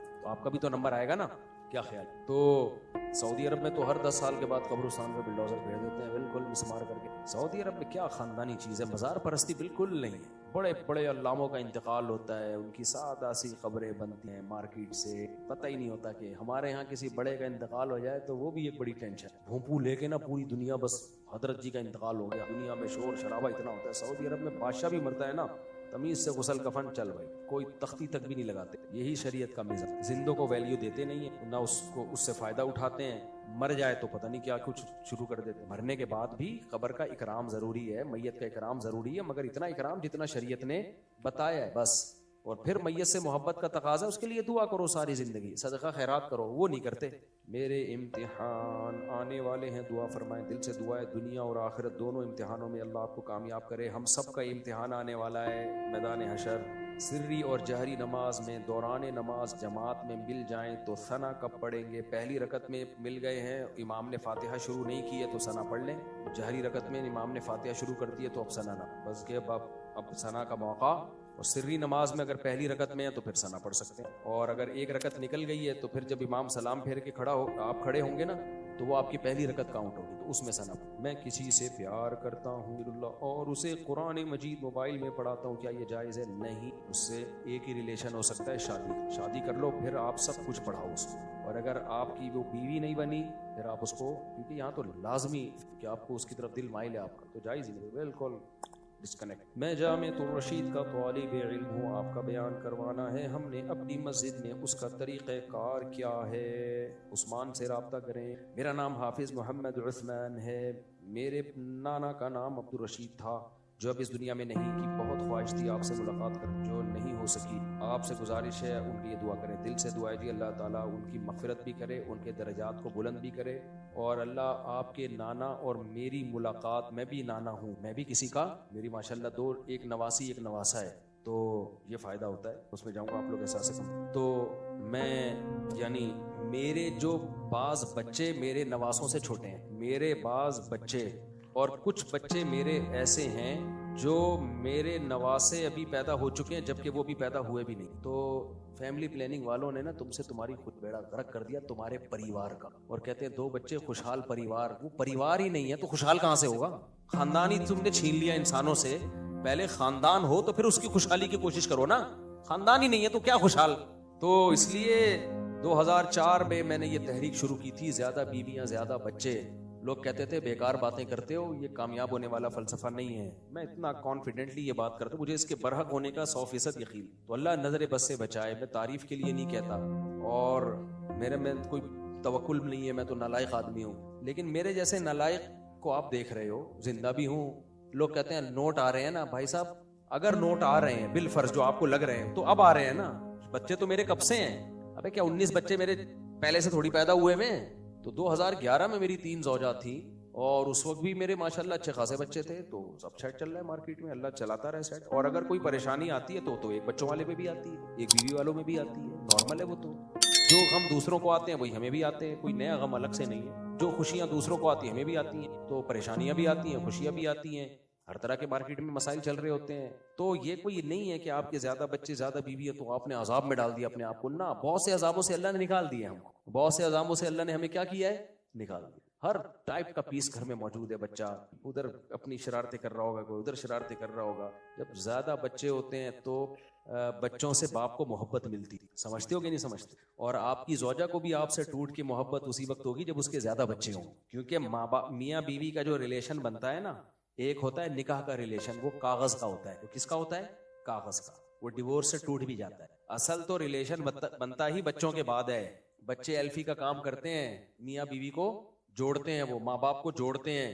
तो जितनी ज्यादा एल्फी होगी, क्या ख्याल है, बच्चे जितने ज्यादा होंगे उतना ये रिलेशन क्या होगा? मजबूत। अब तलाकों का रेशो इसी वजह से बढ़ गए। एक आध बच्चा होता है, कहते चलो, ज्यादा बच्चे होते हैं, आदमी देखता है भाई ये इनको कहाँ लेके जाऊंगा। वो दोनों भी माँ बाप को जोड़ देते हैं, वो दोनों भी नहीं टूटने देते कि भाई अब्बा अम्मा तो हम दोनों के ही है ना, क्यों टूटेंगे। तो अल्लाह ने एक प्रोसेस रखा है, एक नेचुरल प्रोसेस है। जब शादी होती है तो जज्बात होते हैं, ये जज्बात मियाँ बीवी को जोड़ते हैं। फिर जज्बात मार्केट से स्टार्ट होना शुरू, बच्चे आना शुरू होते हैं, तो फिर वो बच्चे जोड़ते हैं। तो जज्बात वो थोड़ी रहेंगे जो दुल्हन के साथ जज्बात थे और दुल्हन के दूल्हा के लिए पहली रात को जज्बात थे, वो कहाँ रहते हैं? वो रहते हैं? थोड़ी रहते हैं। फिर जो जीते हैं दोनों एक दूसरे के लिए, वो किसकी खातिर? बच्चों की। तभी ये लिबरल लोगों में दे दनादन तलाकें होती हैं, बच्चे ही नहीं होते। और फिर बच्चा बड़ा हो गया, औरत की गोद में बच्चा नहीं है। औरत की फितरत है, उसको गोद में बच्चा चाहिए जब तक वो जवान है, नेचर है ये। उससे वो नेचर छीन लिया आपने तो वो टूट फूट जाएगी। तो इसलिए अल्लाह का शुक्र है हम देसी लोग हैं, हम इस लिबरल लोगों के नारों से मुतासिर। और वैसे भी मैं सरकारी मुल्ला होता तो ये बातें तो कर ही नहीं रहा होता। लोग मुझे कहते हैं सरकारी मुल्ला है, मैं सरकार ये बातें सिखाती है। सरकार तो कह रही है बच्चे रोको, ऐसे पीछे पड़ी हुई है सरकार। अभी एक सरकारी बयान आया था कि जनाब न्यूजीलैंड की आबादी 54 लाख है और पाकिस्तान में हर साल 54 लाख बच्चे पैदा, यानी पाकिस्तान में हर साल एक कंट्री के बकदर आबादी बढ़ रही है। हमारा क्या होगा? वसाइल नहीं है, बच्चे इतनी स्पीड से। ये सिर्फ एक किस्म की लफाजी होती। मैं नहीं कह रहा जिसने ये रिपोर्ट पेश की उनकी नीयत गलत है, उनकी नीयत अच्छी ही होगी कि मुल्क को जब इतनी आबादी बढ़ेगी, महंगाई बढ़ेगी, उनके पास उनकी कैलकुलेशन यही होगी, लेकिन ये कैलकुलेशन गलत है। मैं किसी की नीयत पे शक नहीं कर रहा। आजकल लोग इसी तरह की बातें कर रहे होते हैं और समझ रहे होते हैं ये ठीक बातें हैं। जिसने ये बात बताई हो सकता है वो मुल्क का हमसे ज्यादा खैर ख्वाह हो वो शख्स, लेकिन ये गलत है। आप इस तरह कभी कंपेयर नहीं कर सकते, न्यूजीलैंड की आबादी इतनी तो हमारी इतनी आबादी बढ़ रही है। आप किसी मुल्क से कंपेयर ना करें। आबादी को कंपेयर किया जाता है वसाइल से और स्पेस से। देखो, आप गुलिस्तान जौहर के एक इतने से फ्लैट में रहते हो और एक कमरा है आपके पास रिहाइश के लिए, और आपकी आमदन है 5,000 रुपए, और आपको पता है क़यामत तक ये 5,000 ही रहेगी, तो एक बच्चा पैदा करना भी इस लिहाज से देखा जाए तो नाजायज है। आई बात समझ में कि भाई स्पेस एक कमरे की, जब एक बच्चा आएगा तो मियां बीवी कहां सोएंगे, दूसरा बच्चा कैसे आएगा, फिर क्या ख्याल है? तो कि ये इतनी सी स्पेस है और आमदन 5-10 हजार है जो कभी बढ़ेगी नहीं, सही है ना?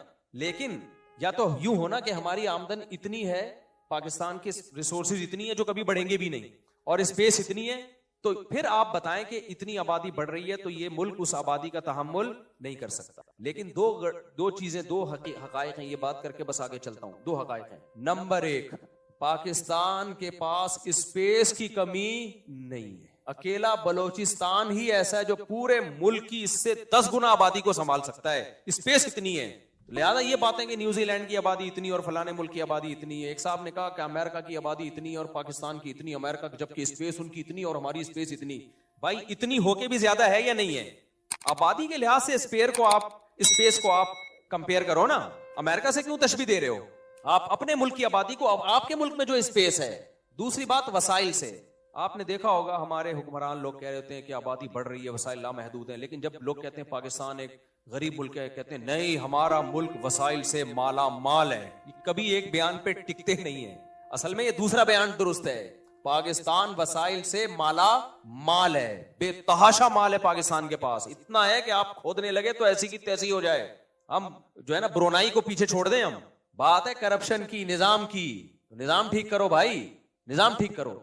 फिर एक सवाल ये होता है कि जब तक निजाम ठीक नहीं होता फिर तो बच्चे कम पैदा करो ना, वो बच्चे ही निजाम को ठीक करेंगे आके, समझ रहे हो? अगर हमने बच्चे भी रोक दिए ना तो निजाम ठीक करने वाले भी मार्केट से शार्ट हो जाएंगे, क्योंकि जब आबादी बढ़ती है तो उसको वसाइल की जरूरत पड़ती है, फिर वो ना चाहते हुए भी खोदते हैं। इसकी मैं एक मिसाल देता हूं।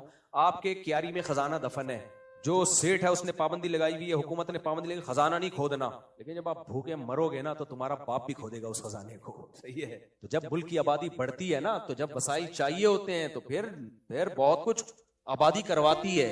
आबादी मुल्कों की हुदूद को तोड़ के भी बाहर निकलती है, वो खोदती है, बहुत कुछ होता है। फिर रही वो मिसाल के गुलिस्तान जौहर के एक फ्लैट की जो मैंने मिसाल दी, कि फिर वो गरीब आदमी जिसका एक छोटा सा फ्लैट हो और आमदनी 5,000 हो, उसको आप ज्यादा बच्चों की तरकीब क्यों दे रहे हो? ये दूसरा फलसफा है, खूब समझ लो।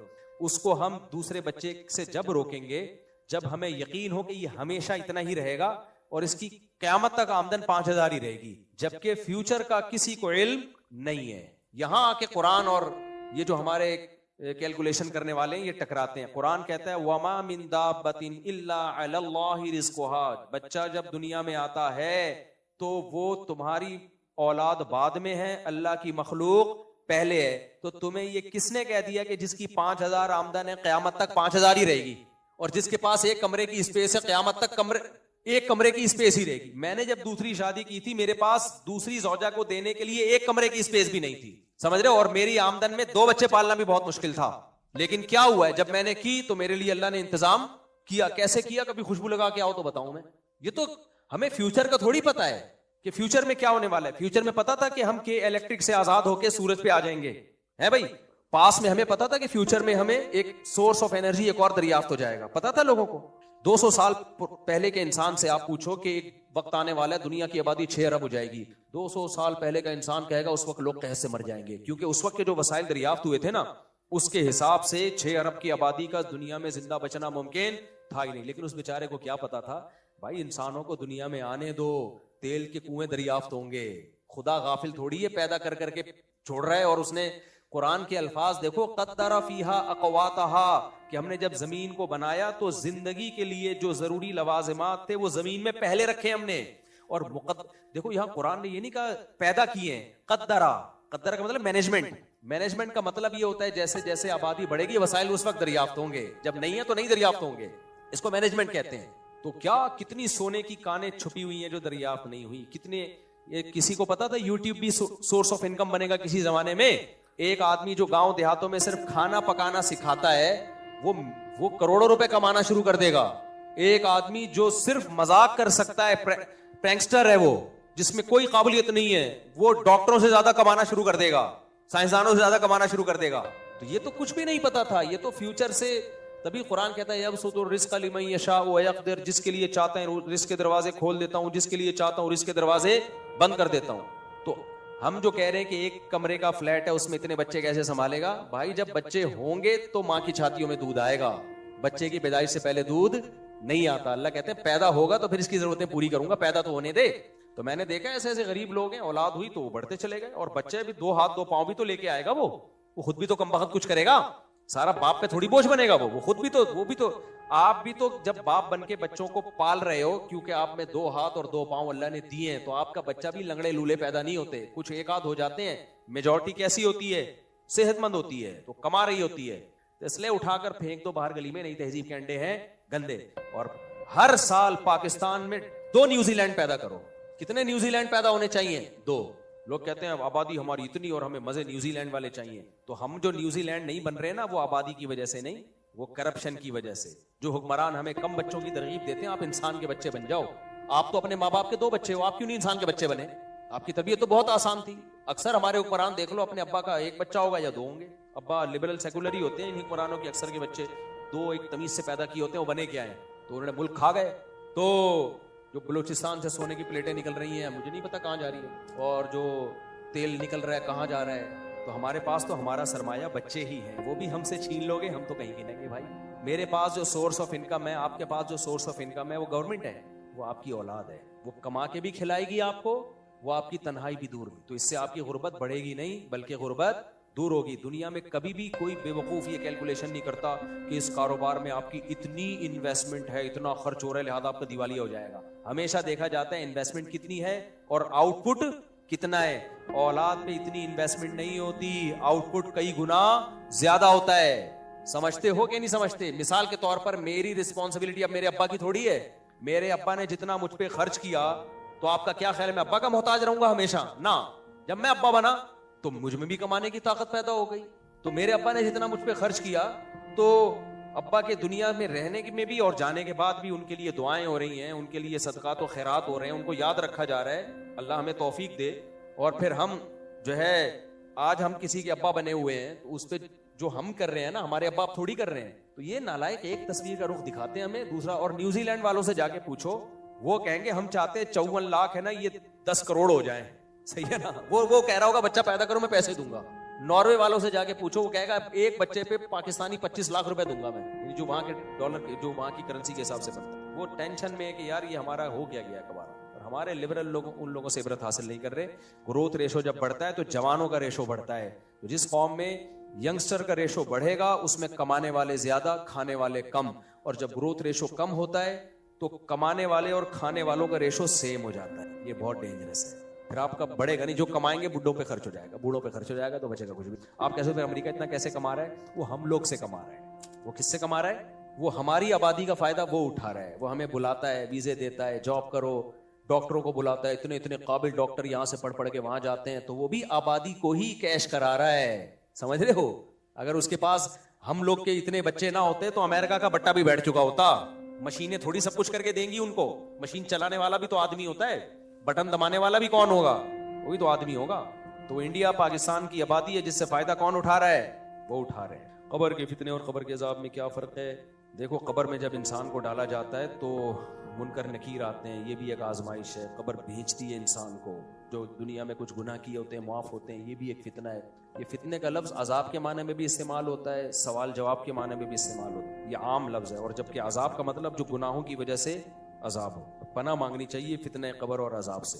अगर मेरे भाई को कंपनी की तरफ से फ्यूल कार्ड मिला हुआ है तो क्या मैं इसको इस्तेमाल कर सकता हूँ? आपके भाई कंपनी का मुलाजिम है, आप पूरा परिवार कंपनी का मुलाजिम, जिसके लिए मिला है वही इस्तेमाल। ऑफिस में काम के दौरान यूट्यूब इस्तेमाल करना सही है? किस काम? ये जो ऑफिस के बॉस से पूछी चीजें हैं वो आप उससे पूछें, बॉस से पूछनी चीजें हैं वो आप अपने बॉस से पूछें। सर ये लीगल है? आपकी कमीशन है? हो सकता है वो खुद भी खेल रहा हो, तो उससे पूछ लो भाई, अगर उसको इतराज नहीं है। गुजारिश है कि अगर उसमें कोई काम में फर्क ही नहीं पड़ रहा तो मेरा ख्याल है उसमें बॉस को कोई इतराज होना चाहिए। बात चीजें ऐसी होती हैं, बॉस को पता होता है, पूछोगे तो फंसोगे, नहीं पूछोगे तो कह रहे जाने दो यार। जी हजरत, आपका सवाल। गुजारिश है कि लियारी मदरसा मुफ्ती साहब की गुजारिश है कि वहाँ की आवाम आपका बयान सुनना चाहती है, नवाजिश फरमाकर 13 को एक प्रोग्राम है, मैं अभी लियारी बयान करके आया हूँ हजरत, 2-3 बड़ा माशाल्लाह क्राउड था लियारी, तो वहाँ भी मेरा बयान हुआ है। तो अब 13 फरवरी को तो मैं शायद मुल्क में नौकरी से बाहर हूँ। और भाई कोई सवाल पूछना हो, नमाज पढ़ने के बाद जब दुआ मांगे तो सबसे पहले अपने लिए, फिर अपने वालिदैन। जी, अगर कोई आलिम बाअमल है, बाअमल, क्योंकि सिर्फ आलिम होना काफ़ी नहीं है, इल्म में मजबूत भी हो, सिर्फ इस्तिलाह में आलिम या दरस निज़ामी की डिग्री लेने से आलिम नहीं बन जाते। तो अल्लाह की नज़र में आलिम वो है जो इल्म में रसूख हो और अमल भी हो। तो ऐसे आलिम का दर्जा पैगंबरों के बाद सबसे ज़्यादा है, फिर कोई ताजिर और कोई शख्स उसके बराबर नहीं हो सकता, क्योंकि अल्लाह ने ये दर्जात बयान की है। जो हदीसों में आता है ना, ताजिर पैगंबरों के साथ होंगे, तो इसका मतलब ये नहीं कि पैगंबर के दर्जे पे ही आ जाएंगे, तो जाहिर है पैगंबर का दर्जा तो अलग। इसी तरह उलमा के साथ होंगे, तो इसका मतलब ये नहीं है कि उलमा के वही बिल्कुल प्रोटोकॉल मिलेगा जो उलमा को मिलता है, तो वो नहीं हो सकता। क्योंकि कुरान ने जो 4 दर्जात बयान किए, मिनन नबिय्यीना वस्सिद्दीक़ीना वश्शुहदाई वस्सालिहीन, सबसे पहला मकाम नबियों का, फिर सिद्दीक। सिद्दीक उन उलमा को कहते हैं जिनके इल्म में रसूख हो और इल्म के मुताबिक अमल भी हो, तो दूसरे नंबर पे। तीसरे नंबर पे अल्लाह ने शहीदों को रखा है। चौथे नंबर पे अल्लाह ने आम नेक मुसलमान जो गुनाहों से बचते हों।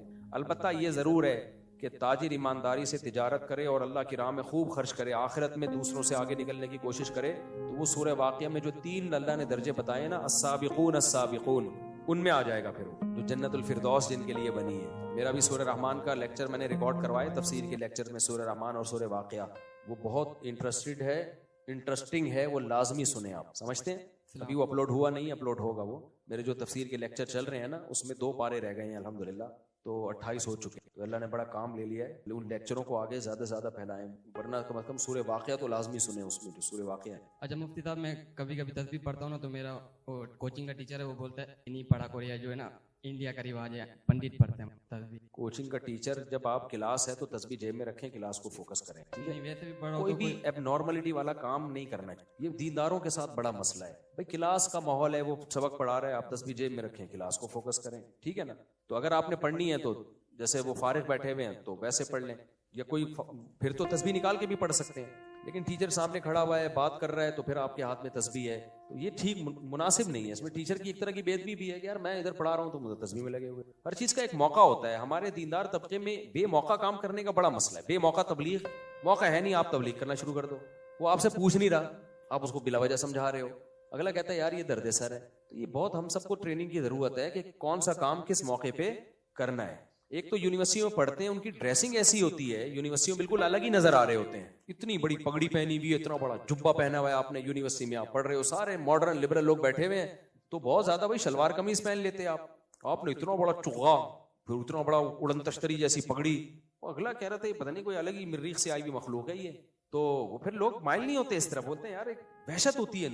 इंसान को अपने जैसे लिबास से उनसियत होती है, अपने जैसे लोगों से उनसियत होती है। तो ड्रेसिंग में बहुत ज्यादा फर्क नहीं करना चाहिए। दूसरा, दीनदार को अपनी ड्रेसिंग अच्छी रखनी चाहिए। अच्छी का मतलब ये नहीं कि वो कढ़ाइयों वाले कुर्ते और चमक छल्लो बन के चले जाएं, आप गोले गंडे की दुकान खोल लें, आप नीली टोपियां ऐसी पहनी होती हैं, उसमें ऐसा लग रहा होता है कि लाइटें निकल रही हैं अभी इस टोपी के अंदर से, बहुत अच्छी टोपी है ये। भाई सोबर लगो देखने में, कोई ऐसी चीज पहनो, चमक छल्लो ना बनो आप। तो ये बड़ा मसला है दीनदारों की। जो लड़के हैं यूनिवर्सिटियों के जो दीनदार बन जाते हैं, आपकी ड्रेसिंग ऐसी हो, आप देखने में पढ़े लिखे आदमी रहे, आप लंबे बाल ना रखो। हर आदमी पे लंबे बाल अच्छे नहीं लगते। बाज लोगों के बाल बहुत घने और घुंघरियाले, वो लंबे बाल रखते हैं, वो अजीब से ही लग रहे होते हैं। लग रहा, एक साहब से मैं राब्ता किया, वो वीडियो कॉल पे उन्होंने बात की, मुझे काम था कि बाल भी लंबे, मूछें भी लंबी हो रही हो, मुझे लगा कि कोई 20-30 बंदे इसने मारे हुए हैं। तो डर लगता है आदमी को, यार ये क्या है, कुछ शरीफ इंसान नजर आओ देखने में। तो हर आदमी पे लंबे बाल अच्छे नहीं लगते। अब अच्छे लग रहे हैं तो रख लो, आप नहीं लग रहे तो रहने दो, आप कोई मसला नहीं।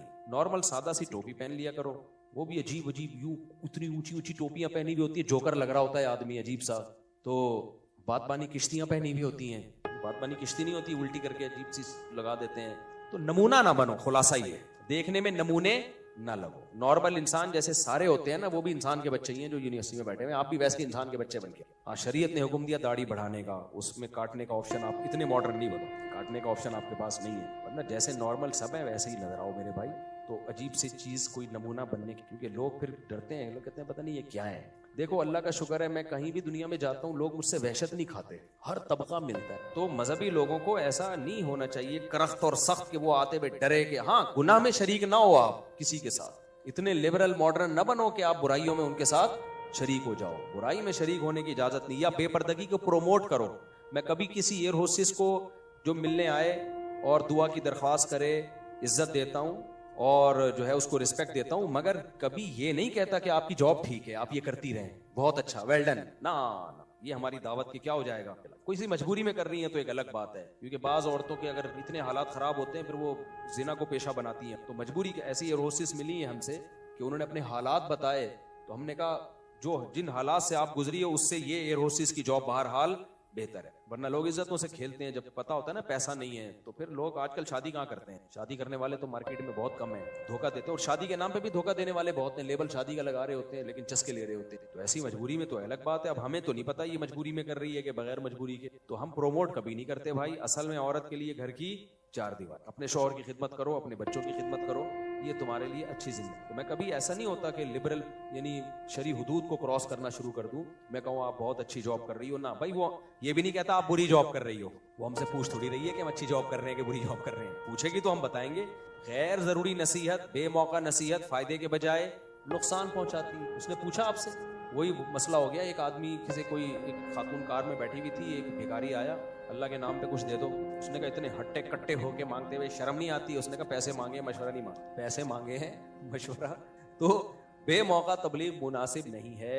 तो इसलिए हर तरह का तबका हमसे मिलने आता है। कातिल भी आते हैं, कातिल भी आते हैं, आके बता रहे होते हैं इतने बंदे मारे हमने लेकिन हमें निदामत है। मैं उस वक्त पुलिस को फोन कर उसको पकड़ के ले जाऊं, कातिल है, कर सकता हूं मैं, पुलिस पकड़ भी लेगी ना, ये बेमौका है। वो मुझ पर एतमाद करके आया है कि मुफ्ती साहब मेरे राज को राज रखेंगे, और आया भी तौबा की नीयत से है, तो मैं उसको चमाट मारूं, बेगैरत इंसानी कातिल है। तो ये मौका नहीं है भाई। जब तौबा की नीयत और उसके दिल में रहम है तो उसको हौसला दिया जाएगा, सही राह दिखाई जाएगी। तो जब हम कातिल से मिल सकते हैं तो एयर होस्टेस से क्यों नहीं मिल सकते भाई? क्या ख्याल है? और ऐसे ऐसे लोगों से मिलता हूँ, आप पागल हो जाओ, बोलो यार तो ज़र्फ है, बर्दाश्त कैसे कर रहे हैं। ऐसे ऐसे जराइम पेशा लोग हमसे मिलने के लिए आते हैं, वो अपना जुर्म बता रहे होते हैं, आदमी कांपने लगता है। लेकिन शरीयत ने हमें इजाजत नहीं दी है कि कितना भी बड़ा मुजरिम आए आपने उसकी हौसला शिकनी है। ना ना, जब आ गया ना तो बताना है कि अल्लाह का दर खुला हुआ है। फिर आपने मायूस कर दिया तो वो कह सकता है कि अल्लाह मैं तो एक मजहबी स्कॉलर के पास गया था, किसी को आलिम समझ के गया था कि वो मुझे जो है उम्मीद दिलाएगा, तो दरवाजा बंद कर दिया, अब कहाँ जाए। वो तो और बड़ा मुजरिम बनेगा। बनी इसराइल में नहीं एक शख्स ने 100 इंसानों को कत्ल किया और आलिम के पास गया। बुखारी की हदीस है कि आलिम के पास गया कि मैंने 100 इंसान मार दिए, मैं क्या करूं। तो अब हमारे यहाँ जो उलमा पे सुबह शाम इतराज करते हैं ना, ये एयर होस्टेस से मिल के फलानी एक्टर से के सर पे हाथ रख दिया, हालांकि फिल्मों में नाचती है। भाई पूरी दुनिया के सामने हाथ रखा है सर के ऊपर। बुरी नीयत होती तो कमरे में अकेले में तन्हाई में जमा होते। मैं कभी अल्हम्दुलिल्लाह तन्हाई में किसी गैर औरत के साथ जमा नहीं हो। तन्हाई में कभी, अगर दफ्तर में कोई मिलने के लिए आए दरवाजा खोल देता हूँ। कोई जवान खातून आए ना, अपने घर के मसाइल है, तो अकेले में नहीं मिलता। अकेले में मिलना जायज नहीं है क्योंकि बदगुमानी का मौका दे रहे हैं आप। लेकिन पब्लिक प्लेस में अगर आप मिल रहे हैं तो फिर बदगुमानी कैसी भाई? सब सुन रहे हैं आपकी बात को और सब देख रहे हैं, तो वहां बदगुमानी जायज नहीं। तो मौलाना तारिक जमील साहब ने किसी एक्टर के सर पे हाथ रख दिया, एक्ट्रेसेस थी, तो उस पर कितना कि यार ये तो फिल्मों में नाचती है। वो भाई सारी दुनिया के सामने उसको बेटी बना के सर पे हाथ रखा है, ये मौलाना का हौसला है। ऐसा हौसला हर एक में नहीं होता। ये तारीफ की बात है। अगर वो भी धक्का दे के निकालें तो वो कहे कि ठीक है फिर हम नाचते ही ठीक है, फिर क्या ख्याल है, फिर हम नाचते ही ठीक है, सही है ना। तो आलिम के लिए इजाजत नहीं है। जन्नत और जहन्नम में डालना किसका काम है? अल्लाह का काम है। तो जो अल्लाह का काम है वो अल्लाह को करने दो। और फिर हमें तो ये भी डर लगता है कि अगर किसी बेपर्दा औरत को धुतकार दिया, गुनाहगार को धुतकार दिया, तो अल्लाह ये ना कहे कि ये जाहिरी देखने में गुनाहगार है, ये क्या है देखने में, और तुम्हारा गेटअप नेक लोगों का है। तुम्हारा गेटअप क्या है? नेक लोगों का। तो ऐसा ना हो हमारे अंदर कोई बुराई हो और हम अपने आप को अच्छा समझ रहे हो, हकीकत में हम अच्छे ना हो। तो नेक समझने पर अल्लाह की तरफ से क्या है? पाबंदी है। नेक और बुरे का हकीकी पता कब चलेगा? जब क़यामत कायम होगी। तो इसलिए जो लिबरल लोग हैं ना, तंज कर रहे होते हैं, ये मौलवी लोगों को देखो, ये एक्टरों से भी मिल रहे हैं और ये बनाने से भी मिल रहे हैं। भाई मिल के उनके गुनाह को प्रमोट थोड़ी कर रहे हैं कि आप माशाल्लाह बहुत अच्छा नाचती हो, वेल डन, मैं भी आपके डांस शौक से देखता हूँ। गुनाह को थोड़ी मैं नहीं देखता, मैं एक मिसाल दे रहा हूँ। ये लोग इतना सा क्लिप चला देंगे। तो अब मुझे बताओ, वो 100 इंसानों का कातिल आया बनी इसराइल के आलिम के पास, हदीस में आता है। तो बनी इसराइल के आलिम ने क्या किया? कहा कि भाई अल्लाह तुम्हारी तौबा कबूल करेगा, जाओ ऐसे ऐसे तौबा करो, अल्लाह माफ करने वाला है। अब हमारे यहाँ जो मौलवियों पे सुबह शाम इतराज करते हैं, वो अगर वहाँ बैठे हुए होते तो क्या कहते? इतना बड़ा दहशतगर्द आया और उससे कैसे नरम लहजे से बात हो रही है, उसको चाय भी पिलाई जा रही है। असल में इनके दहशतगर्दों से क्या है भाई? वो जो उन आलिम ने उसका इकराम किया होगा, कुछ खाना वाना भी खिलाया होगा, इसलिए कि ये दहशतगर्द जब आलिम के पास आ रहा है तो ये अच्छी अलामत है। अब तक तो नहीं आया था, अब आया है, इसका मतलब क्या है? तो किसी मौलवी से क्या लेने आएगा भाई, पैसे तो मिलेंगे नहीं उसको, चाय मिल जाएगी, हो सकता है वो भी चंदे की हो, होती नहीं, एक मिसाल दे रहा हूं, तो बल्कि हो सकता है अपनी मस्जिद के लिए चंदा ही मांग लें।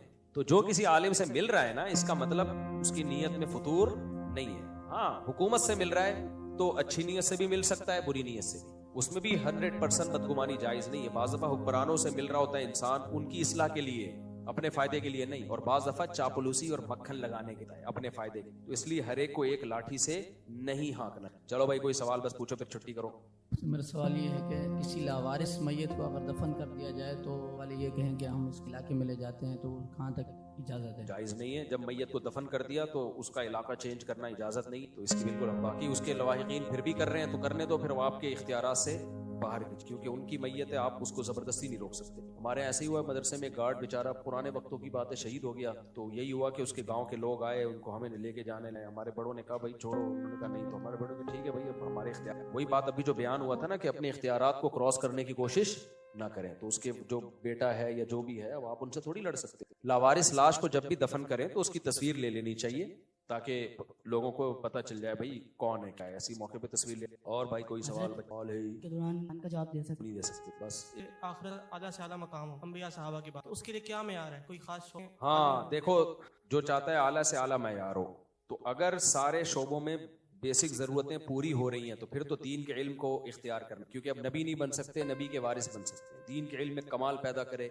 लेकिन मुल्क सिर्फ या रियासत या इस सोसाइटी सिर्फ उलमा से नहीं चलती, उलमा के अलावा भी बहुत से लोग चाहिए। तो अब सब ये सोच सोच के आलिम बनना शुरू कर दें, अव्वल तो कहाँ बन रहे हैं, लेकिन अगर बनना शुरू कर दें तो मुल्क का बेड़ा गर्क हो जाएगा। फिर तो सोसाइटी को डॉक्टरों की भी ज़रूरत है, इंजीनियर्स की भी ज़रूरत है, सोसाइटी को साइंसदानों की भी ज़रूरत है, मुहक्किकीन की भी ज़रूरत है, बहुत सारे शोबे, तो उन शोबों में कमाल पैदा करो। फिर वो अल्लाह ताला हर एक को एक मिजाज देते हैं, अलग सलाहियत देते हैं, उसके हिसाब से फिर इंसान है। 15 दिन से कम ठहरने की नीयत थी आपकी तो कसर नमाज पढ़ेंगे, लेकिन वो पता चला कि ठहरते ठहरते ठहरते ठहरते 6 महीने गुजर गए तो भी 2 ही रकतें पढ़ेंगे। जिस दिन आपने इरादा किया आज के बाद मैं 15 दिन मजीद ठहरूंगा, पक्का इरादा किया बगैर किसी कंफ्यूजन के, तो फिर पूरी पढ़ेंगे। हत्ता कि आपने पता नहीं था कि मैं 15 दिन ठहरूंगा मजीद या नहीं ठहरूंगा, आपने जोहर की 2 रकत की नीयत बांध ली, दूसरी रकत में आपने पक्का इरादा कर लिया कि यार नहीं नहीं मैंने यहाँ 15 दिन ठहरना है, क्योंकि नमाज में आप इधर उधर का बहुत सोचते हो, तो आपने इरादा कर लिया 15 दिन ठहरना है, तो उस 2 को फिर 4 करना पड़ेगा आपको, यानी उसी वक्त 4 शुरू हो जाएंगी, वो जो 2 की नीयत है वो कलदम हो जाएगी, नमाज को 4 करना। समझते हो कि नहीं समझते? मुफ्ती साहब जी हाँ। फरिश्तों को कैसे पता चल गया कि इंसान फसाद पैदा करेगा? इस सवाल का जवाब मैं बयान में कई दफा दे चुका हूँ, अगर मैंने अभी दिया तो बात बहुत लंबी हो जाएगी, ये कई बार बयान करना इसका जवाब, फिर कभी छोटा जवाब नहीं है ना, इसका छोटा जवाब होता नहीं है। कुफ्फार भी दुनिया में आएंगे, मुसलमान भी आएंगे, छोटा जवाब। मुफ्ती साहब पठान तो बड़े बड़े होते हैं तो जवाब छोटा छोटा कैसे? पेशावर से हो आप, सवास से हो, तो छोटा जवाब तो आप पे वैसे भी नहीं जचता है। तो इतने लोग मुझसे मुलाकात करने से मुलाकात के काबिल रहूं, आज जल्दी से मुलाकात हो गई। अस्सलाम वालेकुम। आपकी सवाल? मुफ्ती साहब मेरा सवाल यह है कि जी जल्दी से बस आखिरी सवाल ले लेते हैं। मेरे भाई ने नानी का दूध पिया है तो मामू की बेटी से शादी कर सकता है? नहीं भाई, आपके भाई ने बचपन में पिया है ना नानी का दूध, जब वो 2 साल से कम उम्र में पिया है, तो फिर आपका जो भाई है वो मामू की बेटी से शादी नहीं कर सकता, क्योंकि मामू उसके दूध शरीक भाई भी हो गए और मामू की बच्ची दूध शरीक भांजी हो गई। ज्यादा डेप्थ में जाएंगे तो खोपड़ी खराब हो जाएगी, बस निकाह नहीं हो सकता। जी कोयटा पेशावर को ना करने का बड़ा मसला है, ना नहीं कर सकते। पठान से दुश्मनी मत लो। क्यों नहीं? बच्चों की हक तलफी है, बच्चों को अपना दूध छोड़ के डब्बे का दूध पिला रही हो तो बच्चे का तो डब्बे से रिश्ता कायम हो जाएगा, डब्बे वाले औसाफ आएंगे उसके अंदर, डब्बा बन के पहली बात तो डब्बे की तरह हो जाएगा गोल मटोल। माँ के दूध का ऑल्टरनेट किसी का बाप भी नहीं पैदा कर सकता मेरे भाई। हाँ, माँ में दूध ही नहीं आ रहा है, कोई बीमारी हो गई है तो फिर मजबूरन डब्बा, लेकिन माँ का दूध माँ का होता है। बहुत सारी चीजें माँ के दूध में भाई, बच्चे से रिलेशन भी माँ का बड़ा गहरा बनता है इस दूध की वजह से, बच्चे का माँ से बड़ा गहरा रिलेशन बन जाता है। उसको माँ की जो स्किन है ना, उसकी खुशबू उसके दिमाग में रच जाती है बच्चे के दिमाग में। तो इसलिए देखो, ना महरम को कुरान पढ़ाना या ना महरम को सुनाना या उससे सुनना, ये जर्नली तो इसकी इजाजत नहीं है, क्योंकि इसमें फितने का बहुत ज्यादा अंदेशा है मेरे भाई। लेकिन वो बुड्ढा बुड्ढी हो या बाज लोग ठंडे मिजाज के होते हैं, निकाह नहीं हुआ तो ना महरम है, निकाह से पहले इस्लाम बिल्कुल ना महरम मानता है, निकाह कर लो ना उससे, पढ़ाते रहो, फिर पढ़ाएगा भी नहीं देखना, जैसे ही शादी हो जाएगी नहीं पढ़े। बिल्कुल एक आखिरी मिसाल देके बयान ये बात खत्म करता हूँ। हमारे एक जानने वालों का बच्चा जब वो बालिग हुआ ना तो बाप से कह रहे हैं मेरी शादी कराओ, मेरी शादी कराओ। फिर मेरे बयान सुना रहे हैं अब्बा को। मुफ्ती साहब कहते हैं शादी कराओ। मुफ्ती साहब कहते हैं बाप को चाहिए अपने खर्चे पे करा ले अगर बच्चा समझदार है, और मैं चूंकि समझदार हूँ वो कह रहे तो लिहाजा मेरी करा दो। मैंने उसके बाप से कहा, मैंने कहा मुझे अगर समझदार है तो मैंने कहा बाकी करा देनी, लेकिन क्या पता कि समझदार हो ना हो, बाज़ दफा शादी के बाद पता चलता है। तो मैंने कहा कि आप इसकी कहीं जॉब दिला दो और फिर शादी करा दो इसकी अपने खर्चे पे, यानी इसकी जॉब कहीं करवाओ और फिर बोलो अब तू अपने खर्चे पे शादी कर, रोको नहीं शादी से, लेकिन इसकी जिम्मेदारी पे करो। क्योंकि बाज़ बच्चों के बारे में कंफ्यूजन होती है कि आपने अपने खर्चे पे करा दी ना तो बिल्कुल ही नकारा हो जाते हैं। मैं जल्दी शादी की तरगीब तो देता हूँ, लेकिन आपके अपने खर्चे पे, अब्बा के खर्चे पे नहीं। हाँ, बाप को चाहिए अपने खर्चे पे उस सूरत में कर ले कि बच्चा बहुत समझदार हो, अपनी सारी जिम्मेदारियां पूरी कर रहा हो, तो फिर बाप को चाहिए दिल बड़ा करे। तो उनको मैंने कहा कि इसको जॉब दिला के फौरन शादी कर। उन्होंने जॉब दिला दी। जैसे ही जॉब दिलाई है बोला अब मैं तेरी शादी करा रहा हूँ, तो कह रहे नहीं अभी तो मैं कमेटियां डालूंगा, अभी तो मैं ये करूंगा। ये होता है अपने खर्चे पे और दूसरों के, क्योंकि फ्री फोकट की हो रही है तो 4 करा दो अब्बा। मैंने कहा अब पता चल रहा है कि इसको शादी का सच्ची मुच्ची का शौक था या मुफ्त खाने की आदत। तो मुफ्त खाने में तो भाई 4 करा दो फिर हमारी, जब खर्चा भी अब्बा का, गैस बिजली का बिल भी अब्बा, ऐसा अब्बा कहाँ से लब्बा, और घर भी अब्बा, बच्चे स्पीड से आप फिर ऐसे पैदा करोगे अब्बा की झोली में ला ला के डालते रहोगे, अब्बा कहेगा हमारा प्रोग्राम तो उड़ गया। फिर ऐसी औलाद को कुछ कह भी नहीं सकते। तो वो बहू भी आप ही लेकर आए थे ना, तो वो लड़की वाले बोलेंगे हमने तो आपका मुंह देख के शादी की थी भाई, हमने तो आपके बेटे को थोड़ी आप बाप को देखा था हमने। तो आदमी किसी काम का नहीं रहता फिर, ऐसे बहुत सारे केसेस हैं। तो इसलिए वो जैसे ही अब शादी हुई है ना तो फौरन वो, अब वो एक मीम किसी ने बनाई है मेरे बारे में कि मुफ्ती तारिक मसूद के कहने पे मैंने शादी कर ली, सोसाइटी की ऐसी की तैसी, तो मेरी अब ऐसी की तैसी हो गई। भाई आपने आधा बयान सुना है, आप अपने खर्चे पे शादी करें, घर भी अरेंज करें अपने खर्चे पे, फिर बोलें सोसाइटी की ऐसी की तैसी। अपने खर्चे पे दूसरों की ऐसी की तैसी होती है, जिसके खर्चे पे शादी कर रहे हो ऐसी की तैसी भी उसी की कर रहे हो। वाह वाह वाह, ये कैसे हो सकता है भाई, ये नहीं होता। तो हम जो कहते हैं ना मुआशरे की ऐसी की तैसी, कौन होता है अब्बा, कौन होते हैं रोकने वाले, ये जब है जब आप अपने खर्चे पे करें। फिर भी अब्बा की मर्जी की शादी करो, ऐसी की तैसी मैं जब कहता हूँ जब अब्बा शादी ना करने दें। भाई घर भी आप दे रहे हो, खर्चा भी आप उठा रहे हो, फिर अब्बा को रोकने की परमिशन नहीं है, फिर जुल्म है। क्योंकि आपके ये ह्यूमन राइट्स हैं जो इस्लाम ने दिए आपको, आप करने आप करो भाई, फिर अब्बा रोक नहीं सकते आपको।